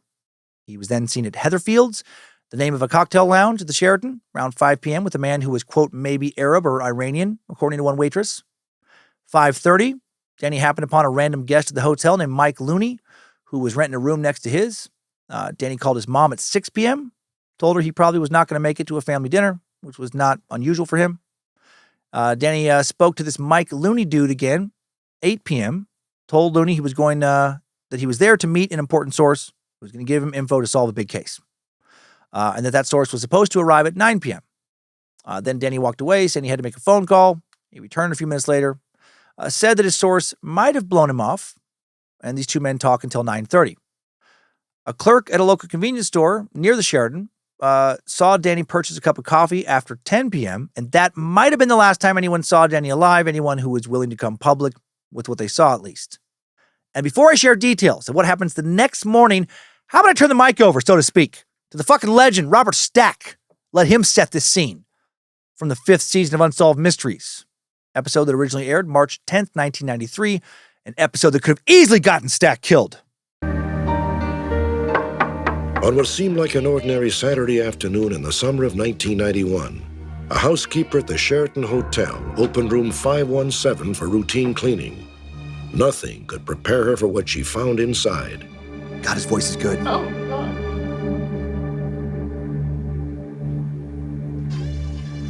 God. Love the synthesizer. Lying in a tub of bloody water was a guest registered to the room. Clearly, the man was dead. The housekeeper discovered the body of Danny Casolaro, a 44-year-old investigative journalist from Fairfax, Virginia. That scream was money. That music takes me back to the 90s in the best way. Now let me share some more details about what Stack just set up for us there. Late in the morning, August 10th, 1991, 44-year-old Danny Casolaro found dead in the bathtub of room 517 at the Sheraton Hotel. Eric Weedman, a maintenance worker, received a call from the front desk to go to room 517. He asked what he needed to bring and was allegedly told, "Your courage." A housekeeper, like Robert said, had found 2 bloody towels in the bathroom, and it looked like they'd been used to wipe blood off the bathroom floor. From what Weedman could see, the bathroom scene was gruesome. There were bloody handprints on the wall, blood smeared on the wallpaper and the countertop, fucking blood everywhere, a tub full of blood. And when he peeked in the crack between the door and the door frame, he saw a body in the tub. Danny's wrists had been cut 12 separate times, 8 on the left hand, or left wrist, 4 on the right. One cut was so deep it had severed a tendon. Under Danny's body, the police found an empty beer can, 2 white plastic trash bags, and a single razor blade. And there was a half-empty bottle of wine nearby. A suicide note was found in the room. Danny had written, or someone pretending to be Danny had written on a legal pad, "To those who I love the most, please forgive me for the worst possible thing I could have done. Most of all, I'm sorry to my son. I know deep down that God will let me in." 4 more razor blades were found inside envelopes. Danny's briefcase, very suspiciously, not found in the hotel room. He always kept it with him, was photographed carrying it, was not found in his car either. And none of the documents given to him by William Turner would be found, that former employee of the defense contractor Honeywell. That obviously very, very suspicious. The Martinsburg police contacted the Fairfax, Virginia police, who said they would notify the family. The Washington Post reported that the police did not put a filter in the tub to catch any debris, did not save any of the bath water for any sort of testing. Danny's room also thoroughly cleaned by a professional cleaning crew the very next day, August 11th, which would have destroyed any key forensic evidence, like the fingerprints of his possible murderer. He was also embalmed the same day without his family's permission, eliminating the possibility of a proper autopsy. Danny's family did not learn about his death until August 12th. Once they did, they immediately demanded an autopsy. That same day, West Virginia authorities said they were exploring the possibility that Danny was a victim of murder. They said that medical officials had started an autopsy, but the, quote, premature embalming complicated the procedure. So why the fuck was it done? In his interview for the God damn it. I read it perfectly, Octopus, and my brain was like, I say October. In his interview for the Octopus Murders docuseries, Danny's brother, Tony Casolaro, said that they never figured out who ordered the embalming. However, the Washington Post reported that the Martinsburg police ordered the embalming after the county coroner ruled the death a suicide. The Martinsburg police said they tried to call the Fairfax police on August 10th about the body, but received no answer. They got the department's number from Danny's driver's license. Tony Casolaro said about his brother's brief suicide note, it was not at all like Danny to write a 6-word note.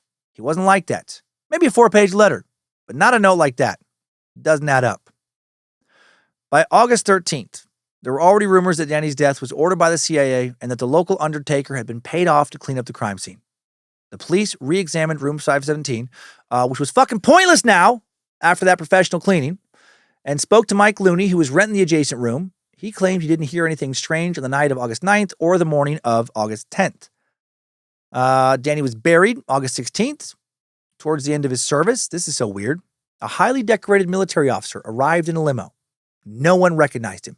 He walked up, placed a medal on Danny's casket just before it was lowered into the ground, and then he just walked the fuck away.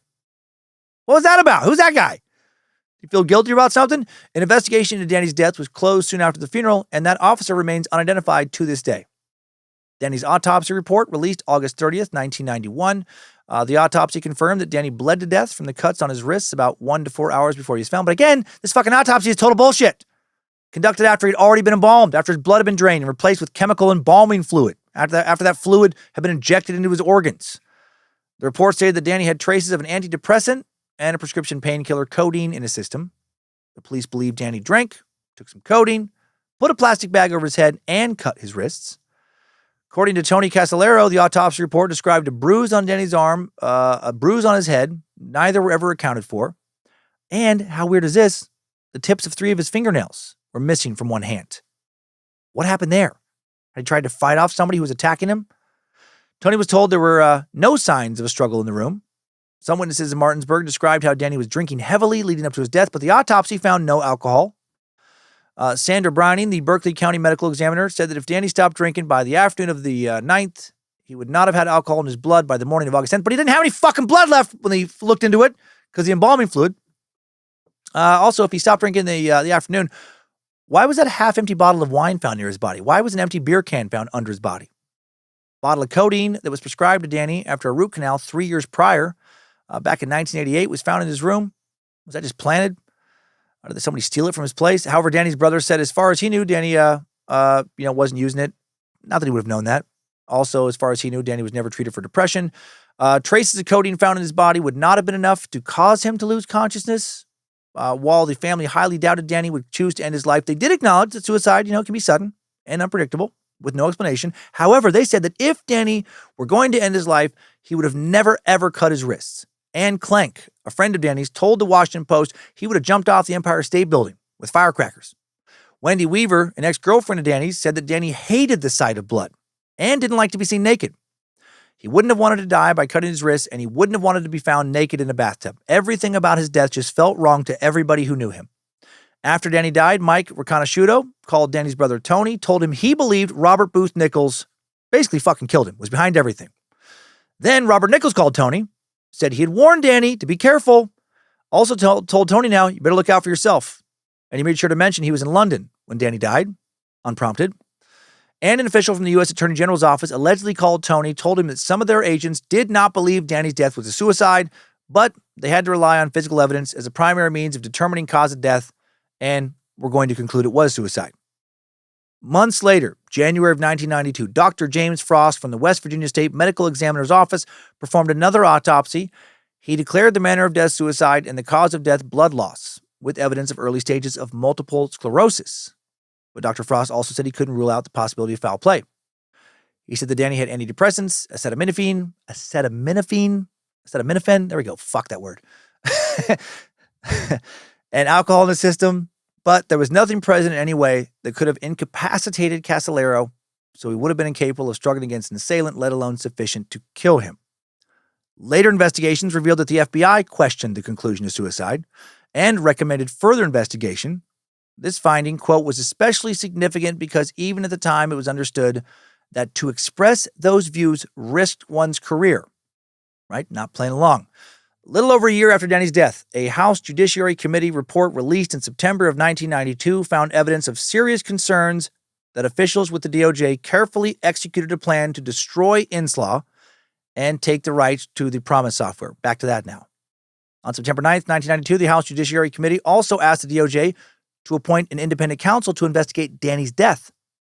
The committee said in its report that there were numerous problems with the police investigation, and local authorities might have ignored tips from an FBI agent on two former federal prosecutors. They provided information that Danny might have been in contact with organized crime figures and came across covert intelligence operations before he died. The report said as long as the possibility exists that Danny Casolaro died as a result of his investigation in the inslaw matter, it is imperative that further investigation be conducted. But was any further investigation conducted, or was this all swept under the rug?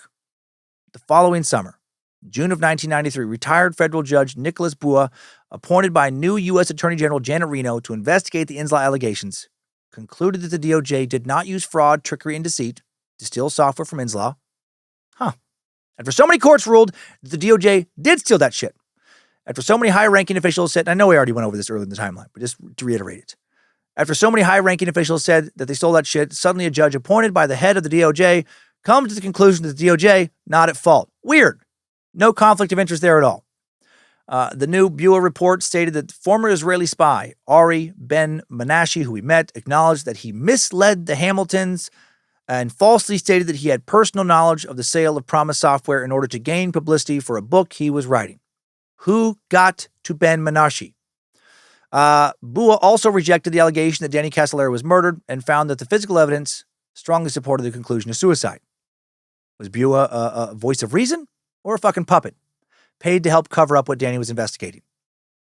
On September 27th, 1994, the inslaw case officially closed after the DOJ released a final report concluding there was no credible evidence that members of the department conspired to steal inslaw's software. Why the fuck was the DOJ allowed to oversee an investigation of corruption leveled at the DOJ? If you put me in charge of an investigation into me, guess who's not getting convicted of anything? Me. What a fucking joke. The report also affirmed that Danny's death was for sure, 100%, no doubt about it, nothing suspicious at all, suicide. And a whole bunch of people immediately felt that ruling was a bunch of bullshit. But that ruling didn't stop someone else from picking up Danny's torch. His efforts were continued decades later by journalist Christian, not Chris, stop calling him Chris Hansen, who's been referenced throughout the timeline. And now this final short section of the timeline will focus on the aftermath of some of the conspiracies we learned about and what happened to some of Danny's main sources. Christian learned about his case, Danny's case, by chance when he was going to college back in 2014. Said, I was writing a paper for class about the private prison industry. While researching the history of Wackenhut, I found an article in Spy magazine about Danny Casolaro. He was also looking into the Wackenhut Corporation. I read the article and I was fascinated. Soon, Christian Hansen and his documentary partner, Zachary Treats, are talking to inslaw founder Bill Hamilton about the Octopus theory. Hansen learned that Bill Hamilton told Danny about a woman named Norma De Giacinto, some fucking Italian name, whose husband was supposedly a CIA employee. According to Bill, Norma said that she received information about a senior CIA official that there was another application for the Promise software. So Christian and Zach traveled to South Carolina to talk to Norma. Norma said she used to work for Aetna Insurance. Aetna sent her to a Promise user meeting where she met Bill Hamilton and listened to his story. Now she wanted to see what else she could find out. Claimed that people started giving her notes with tidbits of info. For example, she learned that the Promise software was used on nuclear submarines in the U.S. and Great Britain. Oddly, she said she was getting a lot of her info from people at her local bowling alley. What the shit? Said she bowled four nights a week for 2 years. Jesus Christ, lady. And put the word out that she was seeking information about the Promise software. Now, I feel like I'm going to suddenly be pivoted into fucking Kingpin or something. She told Hansen and Treats that she also went up to people and asked them what they knew. However, she said she had no connection to the CIA and that her husband was not a CIA operative. He was an auto mechanic. The researchers now were not sure who was telling the truth. Their trust in Bill Hamilton a little bit shaken. Bill then issued a statement saying that Norma De Giacinto referred to the source as a senior official, but never claimed the source was her husband. Whoever the source really was, I believe his info was true and accurate. Christian Hansen, not Chris, would say, what's becoming very obvious to me is that this whole story, like all these people are insane. Hansen will also say, though, that while he realized his sources were far from perfect and there was a lot of fucking weird people in this mess, he believes Danny really was uncovering a conspiracy. That while he was not a respected investigative journalist, he was also not a kook. Hansen actually currently trying to get the book Danny was working on when he died published. Says he has received cryptic threatening messages that have scared him as he does so. He has not uncovered a lot of new information that I haven't already shared, but he did uncover something shocking I will save for today's fifth takeaway. He's also the guy that made all of Danny's original information legible, understandable. So where are the key players now? According to LinkedIn, Bill Hamilton, still president of Inslaw, and it is now based in Potomac, Maryland. But what does the company do anymore? Maybe nothing. He was last active on LinkedIn early 2024 when he commented on some post. December 16, 2008, Robert Booth Nichols, possible super shady CIA operative, possible arms dealer, friend of Steven Seagal, ordered to give a deposition about a Ponzi scheme he was involved in. All these people so fucking shady. Nichols was employed by Sam Israel, a hedge fund manager at the Bayou Hedge Fund Group, founded in 96. In 2008, Israel was sentenced to 20 years in prison, ordered to forfeit $300 million he had stolen from investors. And in July of 2004, Israel had paid Nichols $10 million to find a treasury note worth $250 billion. What the fuck? During his December 2008 deposition, Nichols was asked if his main source of income was being employed by people who claimed to be associated with government intelligence. And Nichols said, I was told that what is taking place today would not happen to me. I do what I'm told to do. I'm a facilitator. It's a very sensitive matter, very sensitive to this country. And under no circumstance can this reach the public. And you will never, ever be bothered by your government ever, period. Okay? When asked what he did, he said cryptically, achieved objectives that were set out for me.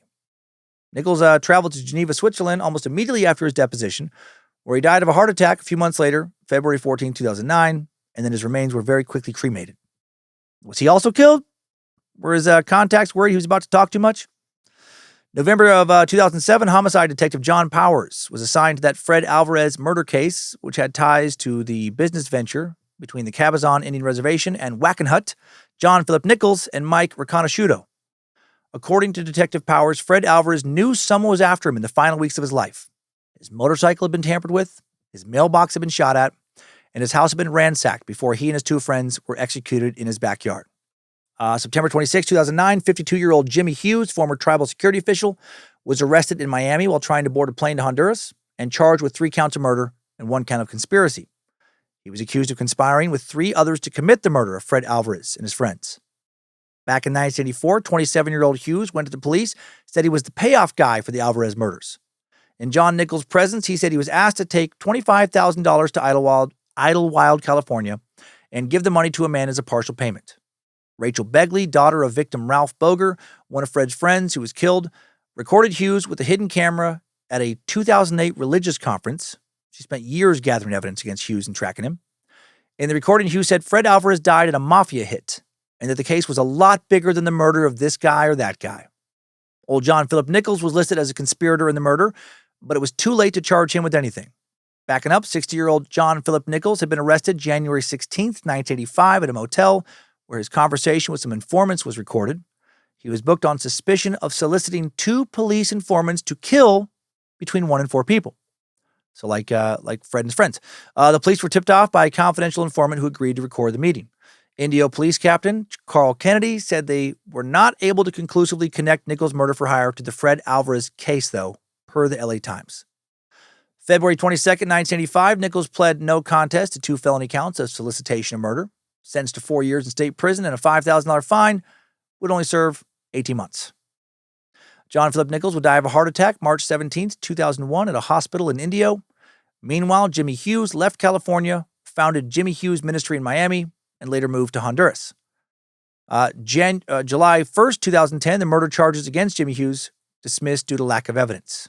The charges dismissed without prejudice, meaning they, could be filed again at a later date. Mystery man Michael Riconoscuito, released from federal prison June 27th, 2017. He had served 26 years of his 30-year sentence. And Christian, not fucking Chris Hansen, and Zachary Treats accompanied Mike's cousin, Anita Langley, to pick him up. Mike was prepared to stay in prison because he feared he would be abducted and murdered upon his release. He said that at his trial, the government argued that he had led Danny on a wild goose chase, and when Danny couldn't prove his wild claims, he became so despondent he died of suicide, and that was considered an aggravating sentencing factor. Mike didn't come to his first parole hearing after his release, was arrested 3 days later, but then the sentencing judge later strangely terminated Mike's sentence and probation, and Mike promptly disappeared. Christian Hansen, not Chris Hansen, and his documentary partner Zachary Treats have been in communication with him allegedly, and he has supposedly told him that someday soon he will reveal the full truth of the Octopus conspiracy. But as of today's recording, that shit hasn't happened. Good job, soldier. You made it back. Barely.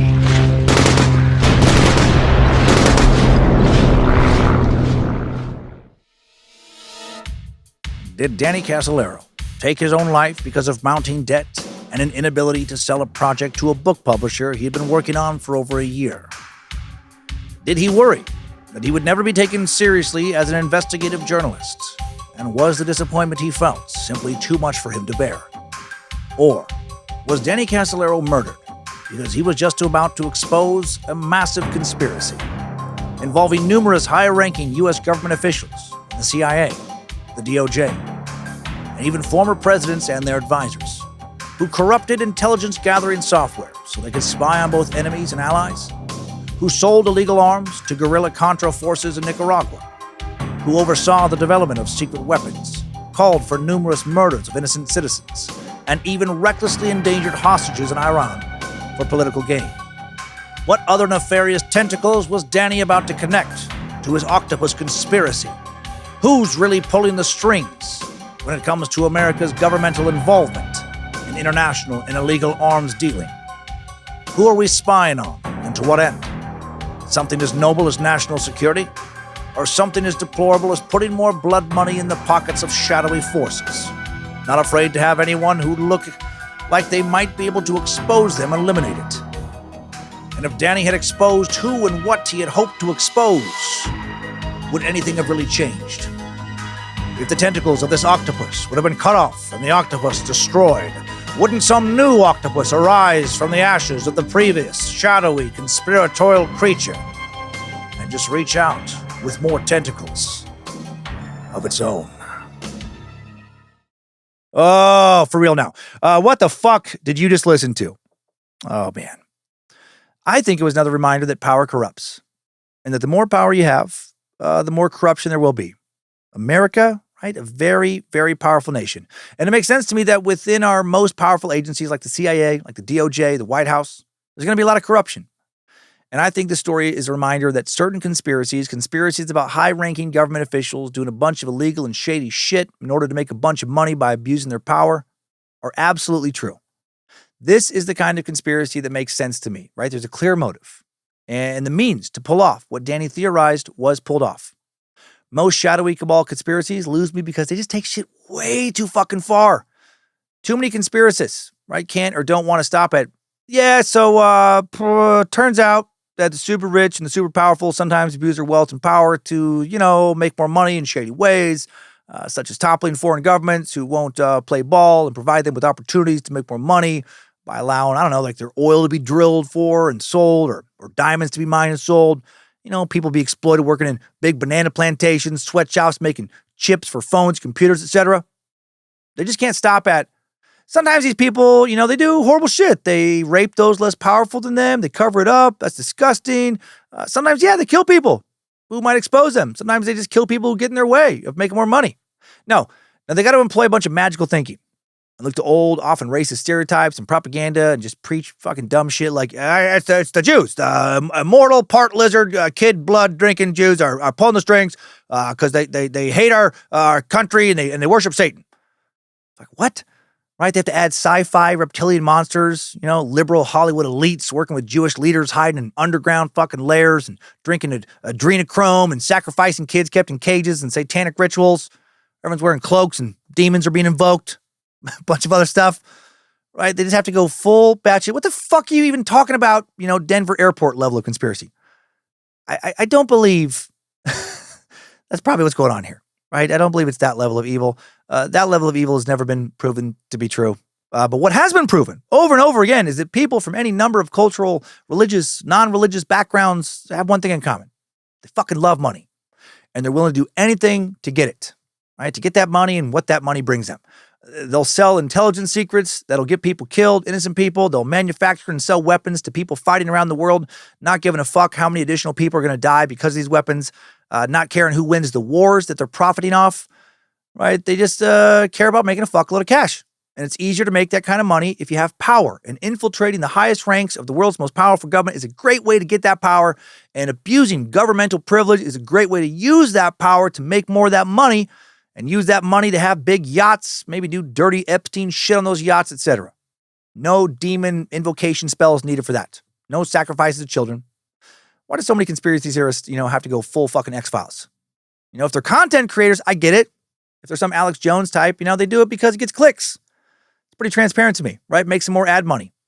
More people are going to click on some fucking dumb lizard video than on a video about a bunch of old white dudes who sometimes do some good things, but also do some bad things. Guys who, sometimes do stuff that actively makes the average American citizen safer, but other times, kill innocent people to make some money on the side.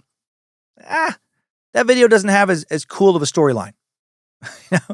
I think people also believe in the more extreme shit because if you truly think that there's some underground cabal of half human, half lizard Satanists pulling strings from a fucking bunker, then you can entertain the possibility that God or, whatever can help you find and fight these people, help you destroy them in some kind of magical fucking Avengers, Endgame, Matrix kind of shit war, magical, we can free humanity from being enslaved. And then we all get to, I don't know, make enough money to live in beautiful houses, drive new cars, eat all the ice cream we want without getting any extra weight, get the guy or girl we lust after to lust after us, live to 100 without ever suffering major health problems and then die peacefully in our sleep or something.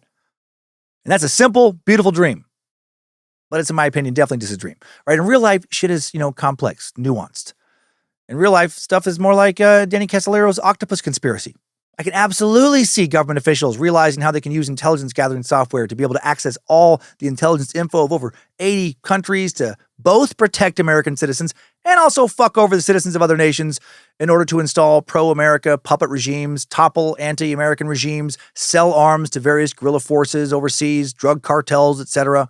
I can see how politicians would do dirty shit to help big oil companies and arm manufacturers make billions, companies whose owners donate millions and millions to help those politicians get elected, right? I'll scratch your back, you scratch mine.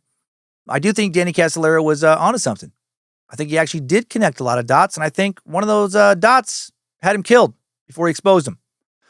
So now let's head to our takeaways, where I will share even more evidence that Danny was killed because he did know too much. Timesuck Top 5 Takeaways.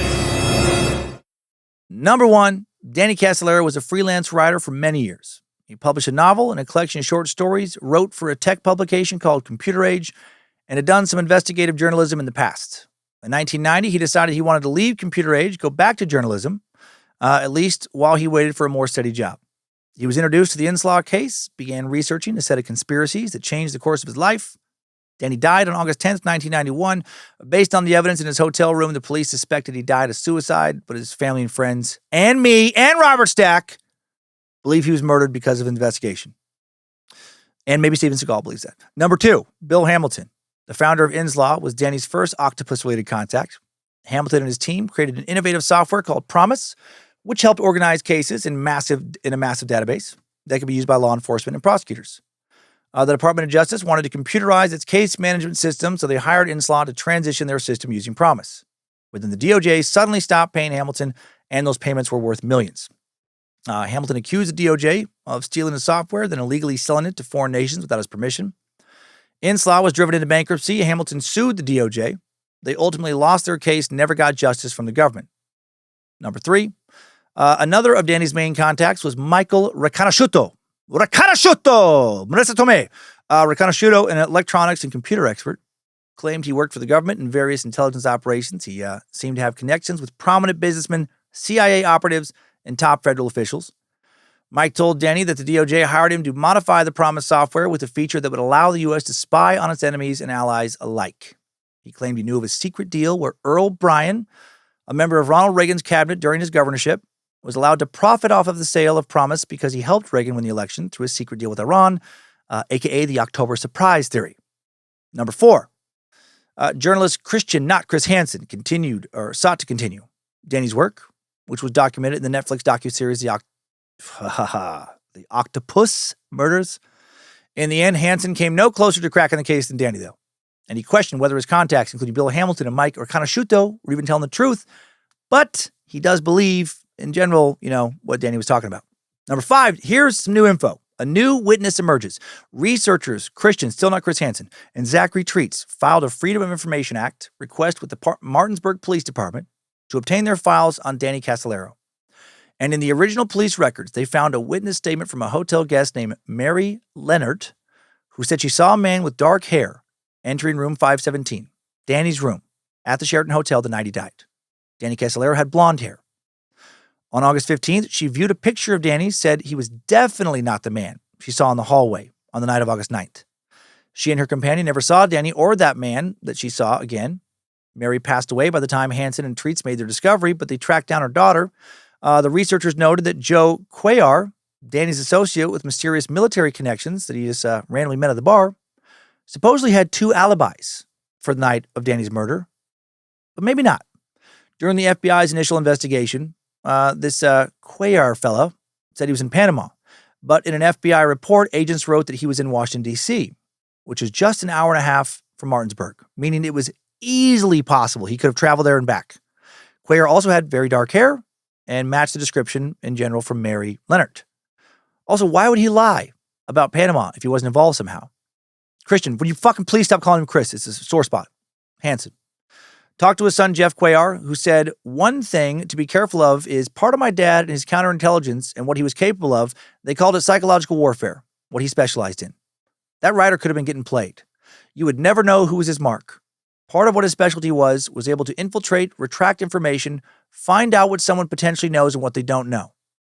Sounds like Joe Cuellar may have been into torturing people. And somebody who tortures people probably also sometimes kills people. Lynn Knowles, the woman who was with Danny when he met Joe Cuellar, recalled that the last time she spoke to Joe, she asked him if he knew what happened to Danny, and he told her to stop asking questions. She said he told her, quote, "It's strictly business. Do you understand? It's business. You've got 2 kids to think about. Go make yourself a cup of hot cocoa and stop asking questions." Danny was fucking murdered. He was murdered because he was about to expose government officials who abused their power to do a bunch of terrible shit. Timesuck Top 5 Takeaways. The Octopus, not October Murders and Conspiracy, have been sucked. I know there was a lot of info. Right, but again, I think the gist of what all the info is what's important, not all the names. Shady fucking players. There's always going to be shady players in the world. Thank you to the Bad Magic Productions team for all the help in making Timesuck. Thanks to Queen of Bad Magic, Lindsay Cummins, managing our life and business so I can focus so much time on content creation. Thanks to Logan Keith, helping to publish this episode, designing merch for the store at badmagicproductions.com. Thank you to Olivia Lee for her research this week. She also brought this topic to my attention. Super fun. Thanks to the All-Seeing Eyes, moderating the Cult of the Curious private Facebook page, the Mod Squad, making sure Discord keeps running smooth, and the peeps over at Timesuck subreddit and the Bad Magic subreddit. And now let's head on over to this week's Timesucker updates. Updates? Get your Timesucker updates. This first update seems pretty timely, since I just announced a few live stand-up dates. And because a few weeks ago, we talked about poop quite a bit. Yeah. Stinky fuck. Ryan Chestnut sent in a disgusting message with the subject line of poop into the Paramount. And it's glorious. He wrote, "Hi, Dan. I just finished the latest episode about the history of shit." In the Timesucker update section, someone from Denver wrote in and connected a dot for me since I'm from Colorado as well. I have a funny poop story that adjacently involves you. The last time you performed at the Paramount Theater, my girlfriend and I attended. We had such a good plan for the evening. Down the street from the theater is a place called the Yard House. Oh yeah, it's fun, Shane. They're the only place in Colorado that carries my favorite beer on tap, Bavik Pilsner. They sell beer in 3 different sizes, the largest of which is a glass about 3 feet tall. They call a yard. The plan was simple. We were to get there early, grab a couple yards of beer, eat fancy dinner, take an edible, then get to the show when the doors open to laugh our asses off. I ate one of the best plates of orange chicken I've ever had. It was absolutely delicious, like suspiciously tasty. So much so that I told my girlfriend while I was eating it, this tastes like I'm going to get diarrhea. But it's so good, I'm not going to stop. As we walk to the doors to the show, I start to feel the edibles kick in. We hop in line to grab a beer, and that's when my body cues me in on something my brain knew about an hour ago. It's here. It's time. A bubble in my stomach has left the station. It's a bullet train heading straight to my ass. I'm panicking on the inside, but I'm also stoned. So very calmly, with a smile on my face, I whispered to Babe, I'm going to go shit my pants. I'll meet you in our seats. Ass cheeks clenched, I swiftly start waddling to the bathroom. One misstep could ruin the entire evening. No line for a stall, thank God. I'm unbuckling my belt before I even get through the stall door. I'm beginning to shit as my ass hits the seat. The sound that's coming from my body is loud, echoing out of the porcelain and into the audience of men outside the door. I have what feels like liquid sand pouring out of me in a bathroom full of people. I'm so grateful that I made it to the toilet that I began to laugh. It's like I just outran the police, or just outran a police chase or something. I've gotten away with murder. I'm so relieved. But that was just the first wave that I survived. And now I know a second wave is coming. I'm sweaty. It stinks. Everybody knows what's happening in here right now. Then I imagine what other people are experiencing, and I just start laughing hysterically from the stall. What the fuck did people think was happening in there? Like you walk in and some guy's just shitting his brains out and laughing like a lunatic. The more I laugh, the more it squirts out. The more it squirts out, the harder I laugh. It's a vicious cycle that lasts about 30 seconds. And then as suddenly as it began, it was over. I got back to my seat with all of whatever was upsetting me out of my system and enough time to enjoy the whole show from start to finish. That's how I found out that my ass is the best warm-up comic around. You and the team bring joy to my life every week, and I can't thank you enough for that. Hopefully this story at least brings you a chuckle. Oh, man. I'm looking forward to learning about whatever you have curated over there for this program this year, and hopefully we get to see you perform again soon. Sent with love, your stinky sack, Ryan. Ryan, your message brought me much more than chuckle. It brought me some serious laughter the first time I read it and imagined it. I especially like how you found out that your ass is an amazing warm-up comic. If I heard someone laughing and shitting their brains out in a bathroom stall, I would like to think that I would also laugh. And maybe say stuff like, yeah, buddy, get it. Get after that. Don't let that shit horse buck you off, cowboy. You stay fucking loose in the saddle and keep riding. That's not the only shit tale we have today. Time now for some real thunder from down under. Aussie firefighting sack, Ged Reeves, has truly seen some shit. I'll let him explain. Greetings, O Lord of Timesuck, and a big how the fuck are you to the Timesuck crew from an Aussie sucker. My name is Ged, like Jed. After finally catching up on the entire catalog, I was blessed to enjoy the shittiest suck you ever made, the history of shit. I thought you might get enjoyment from the shittiest day of my entire life, literally. I am a firefighter going on 7.5 years, but let me tell you a little story of my first week on the job after finishing initial training. We are chilling in the station, me excited as could be, waiting for my first real job when BAM! The tones go off and a job comes in on our pagers. The job description is structure fire, toilet fire. I see the first two words, get so fucking excited, because that's what I've done all my training for, and start running out to the truck. My crewmates, however, look at each other with a confused look on their faces. Toilet fire? Anyway, we get to the address. Disappointingly, at least for me, there's no flames or smoke coming from the house. But being an emergency call, we proceed toward the front door. It's locked. Not in a rush, due to a lack of evidence of fire, we proceed around the yard and towards the back door. This yard was disgusting, to say the least. Dog turds, burnout couches, rubbish as far as the eye can see. One of our lower class residents, so it seems. As we approach the back door, we can see that it's open and we hear some screaming. Fuck. We're on here, I think to myself. I go in to spot a lovely sight. No poo yet, but a middle-aged woman. Meth scabs all over her body, a titty hanging out on each side of her singlet in a house that stenches of my dog's butthole. That's quite a visual. My neck is broken. She keeps repeating. Not knowing what the fuck to do with someone with a broken neck. Yeah, clearly she doesn't have a broken neck. I turn to my superior. He rushes into her aid. Is there a fire, he asks. Yes, down in the bathroom, she replies. Go now, my superior advises. I put in my breathing apparatus mask with my also relatively new coworker. We walk down a long hallway towards the bathroom door. I have a fire extinguisher. He has a thermal imaging camera. The door seems cold, so we open it up. Lo and behold, is a sight that still haunts me to this day. This is so fucking absurd. A toilet with an obvious lack of water has had poop, toilet paper, poop, toilet paper, poop, toilet paper, poop, etc., stacked higher than the bowl until it's now too high to squat over. I gazed at the corner of the room to see the same. 2 more piles of poop, toilet paper, and on until they're too high to squat over. Looking up at the walls, I spot some interesting artwork, which has obviously come from a lack of toilet paper at varying points because there are literally shitty handprints wiped across the walls, like from one side of the room to the other. Shit, as far as the eye can see. I slammed the door shut after throwing up in my mouth a little bit. To this day, I am so fucking thankful I decided to wear a mask so that I didn't have to smell what happened in there. But the eyes cannot unsee a literal mountain of shit. Multiple mountains, in fact, a shitty mountain range, if you will. The story, however, does not end there. I head back to my supervisor, stepping over warm spots my coworker has pointed out with the thermal imaging camera that are most likely piss pools. Any fire, he asks?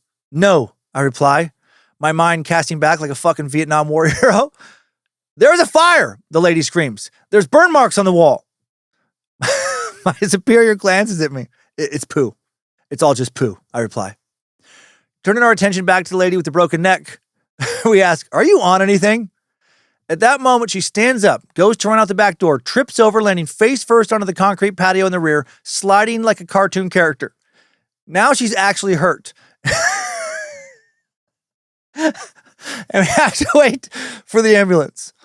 All the while, I'm contemplating if my dream job is actually a dream job or just some shitty nightmare of a job.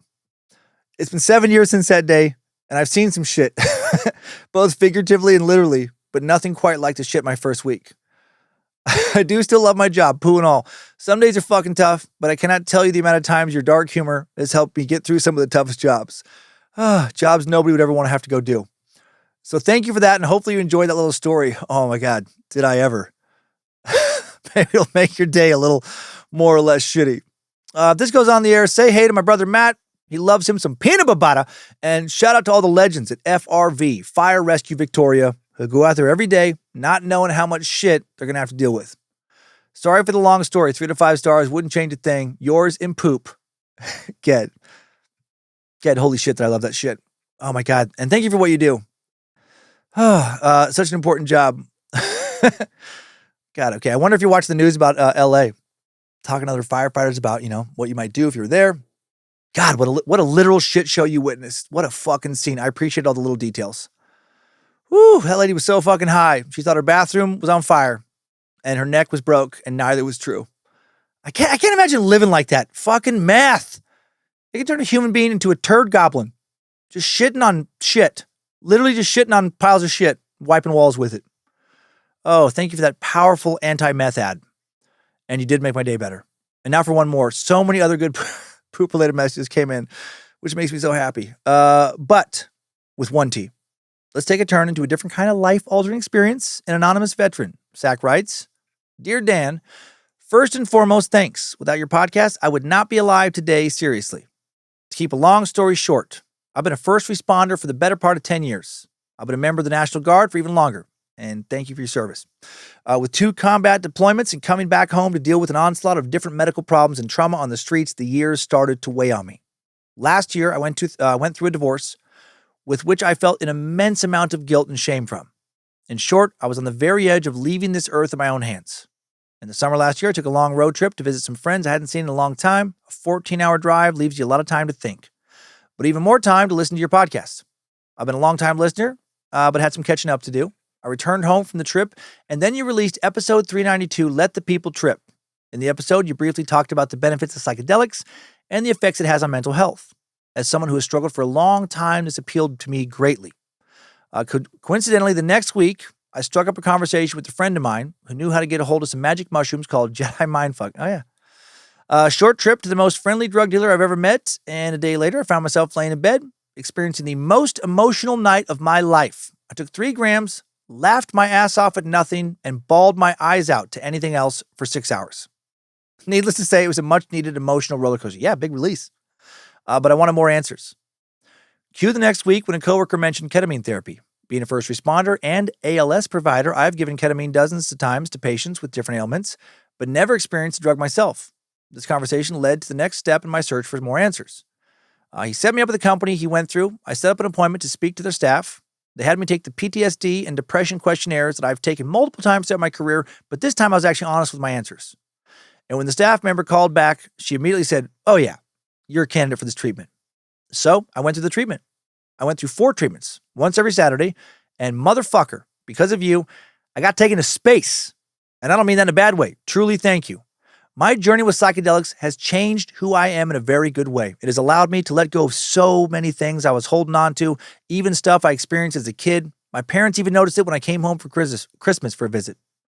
I know you love a good trip story. I won't tell you everything that happened with my treatments, but I will leave you with one story and the message I gained from it.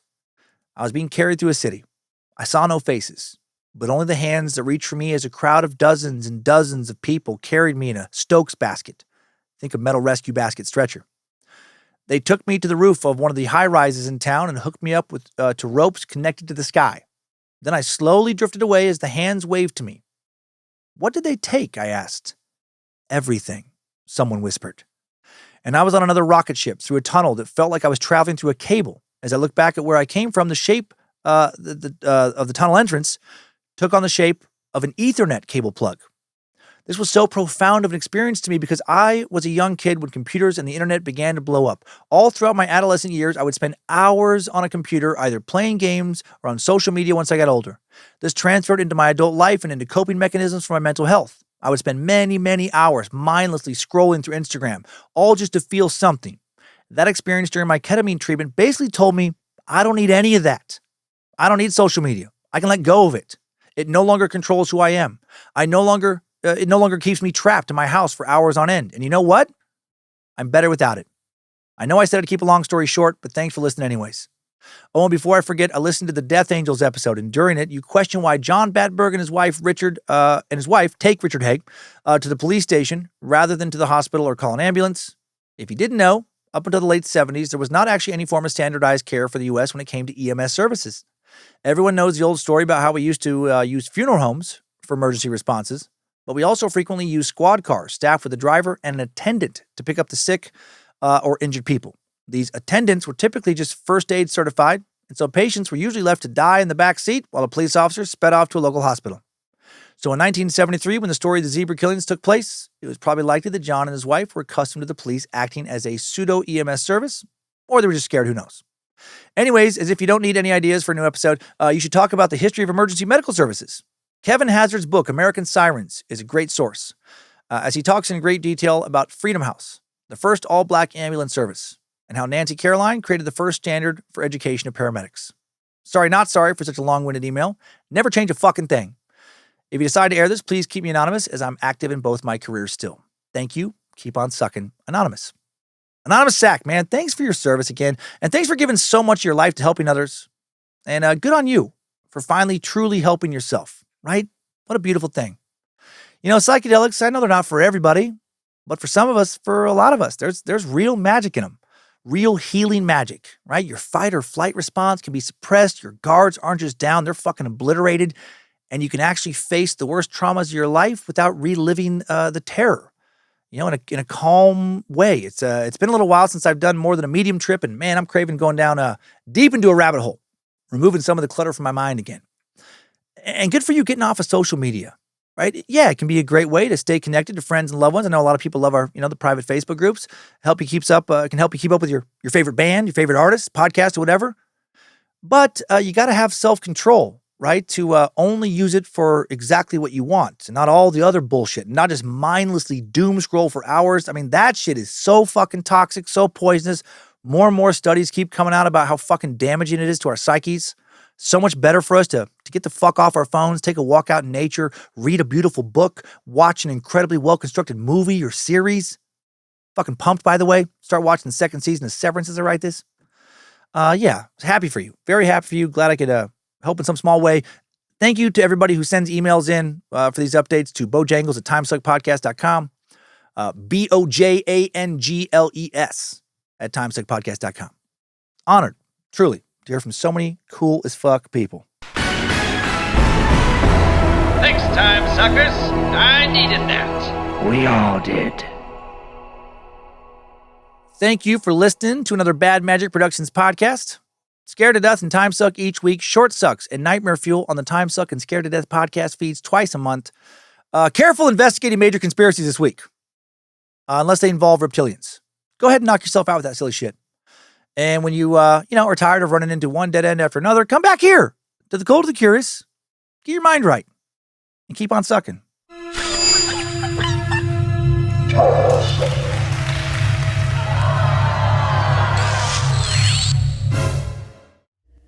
Mad Magic Productions.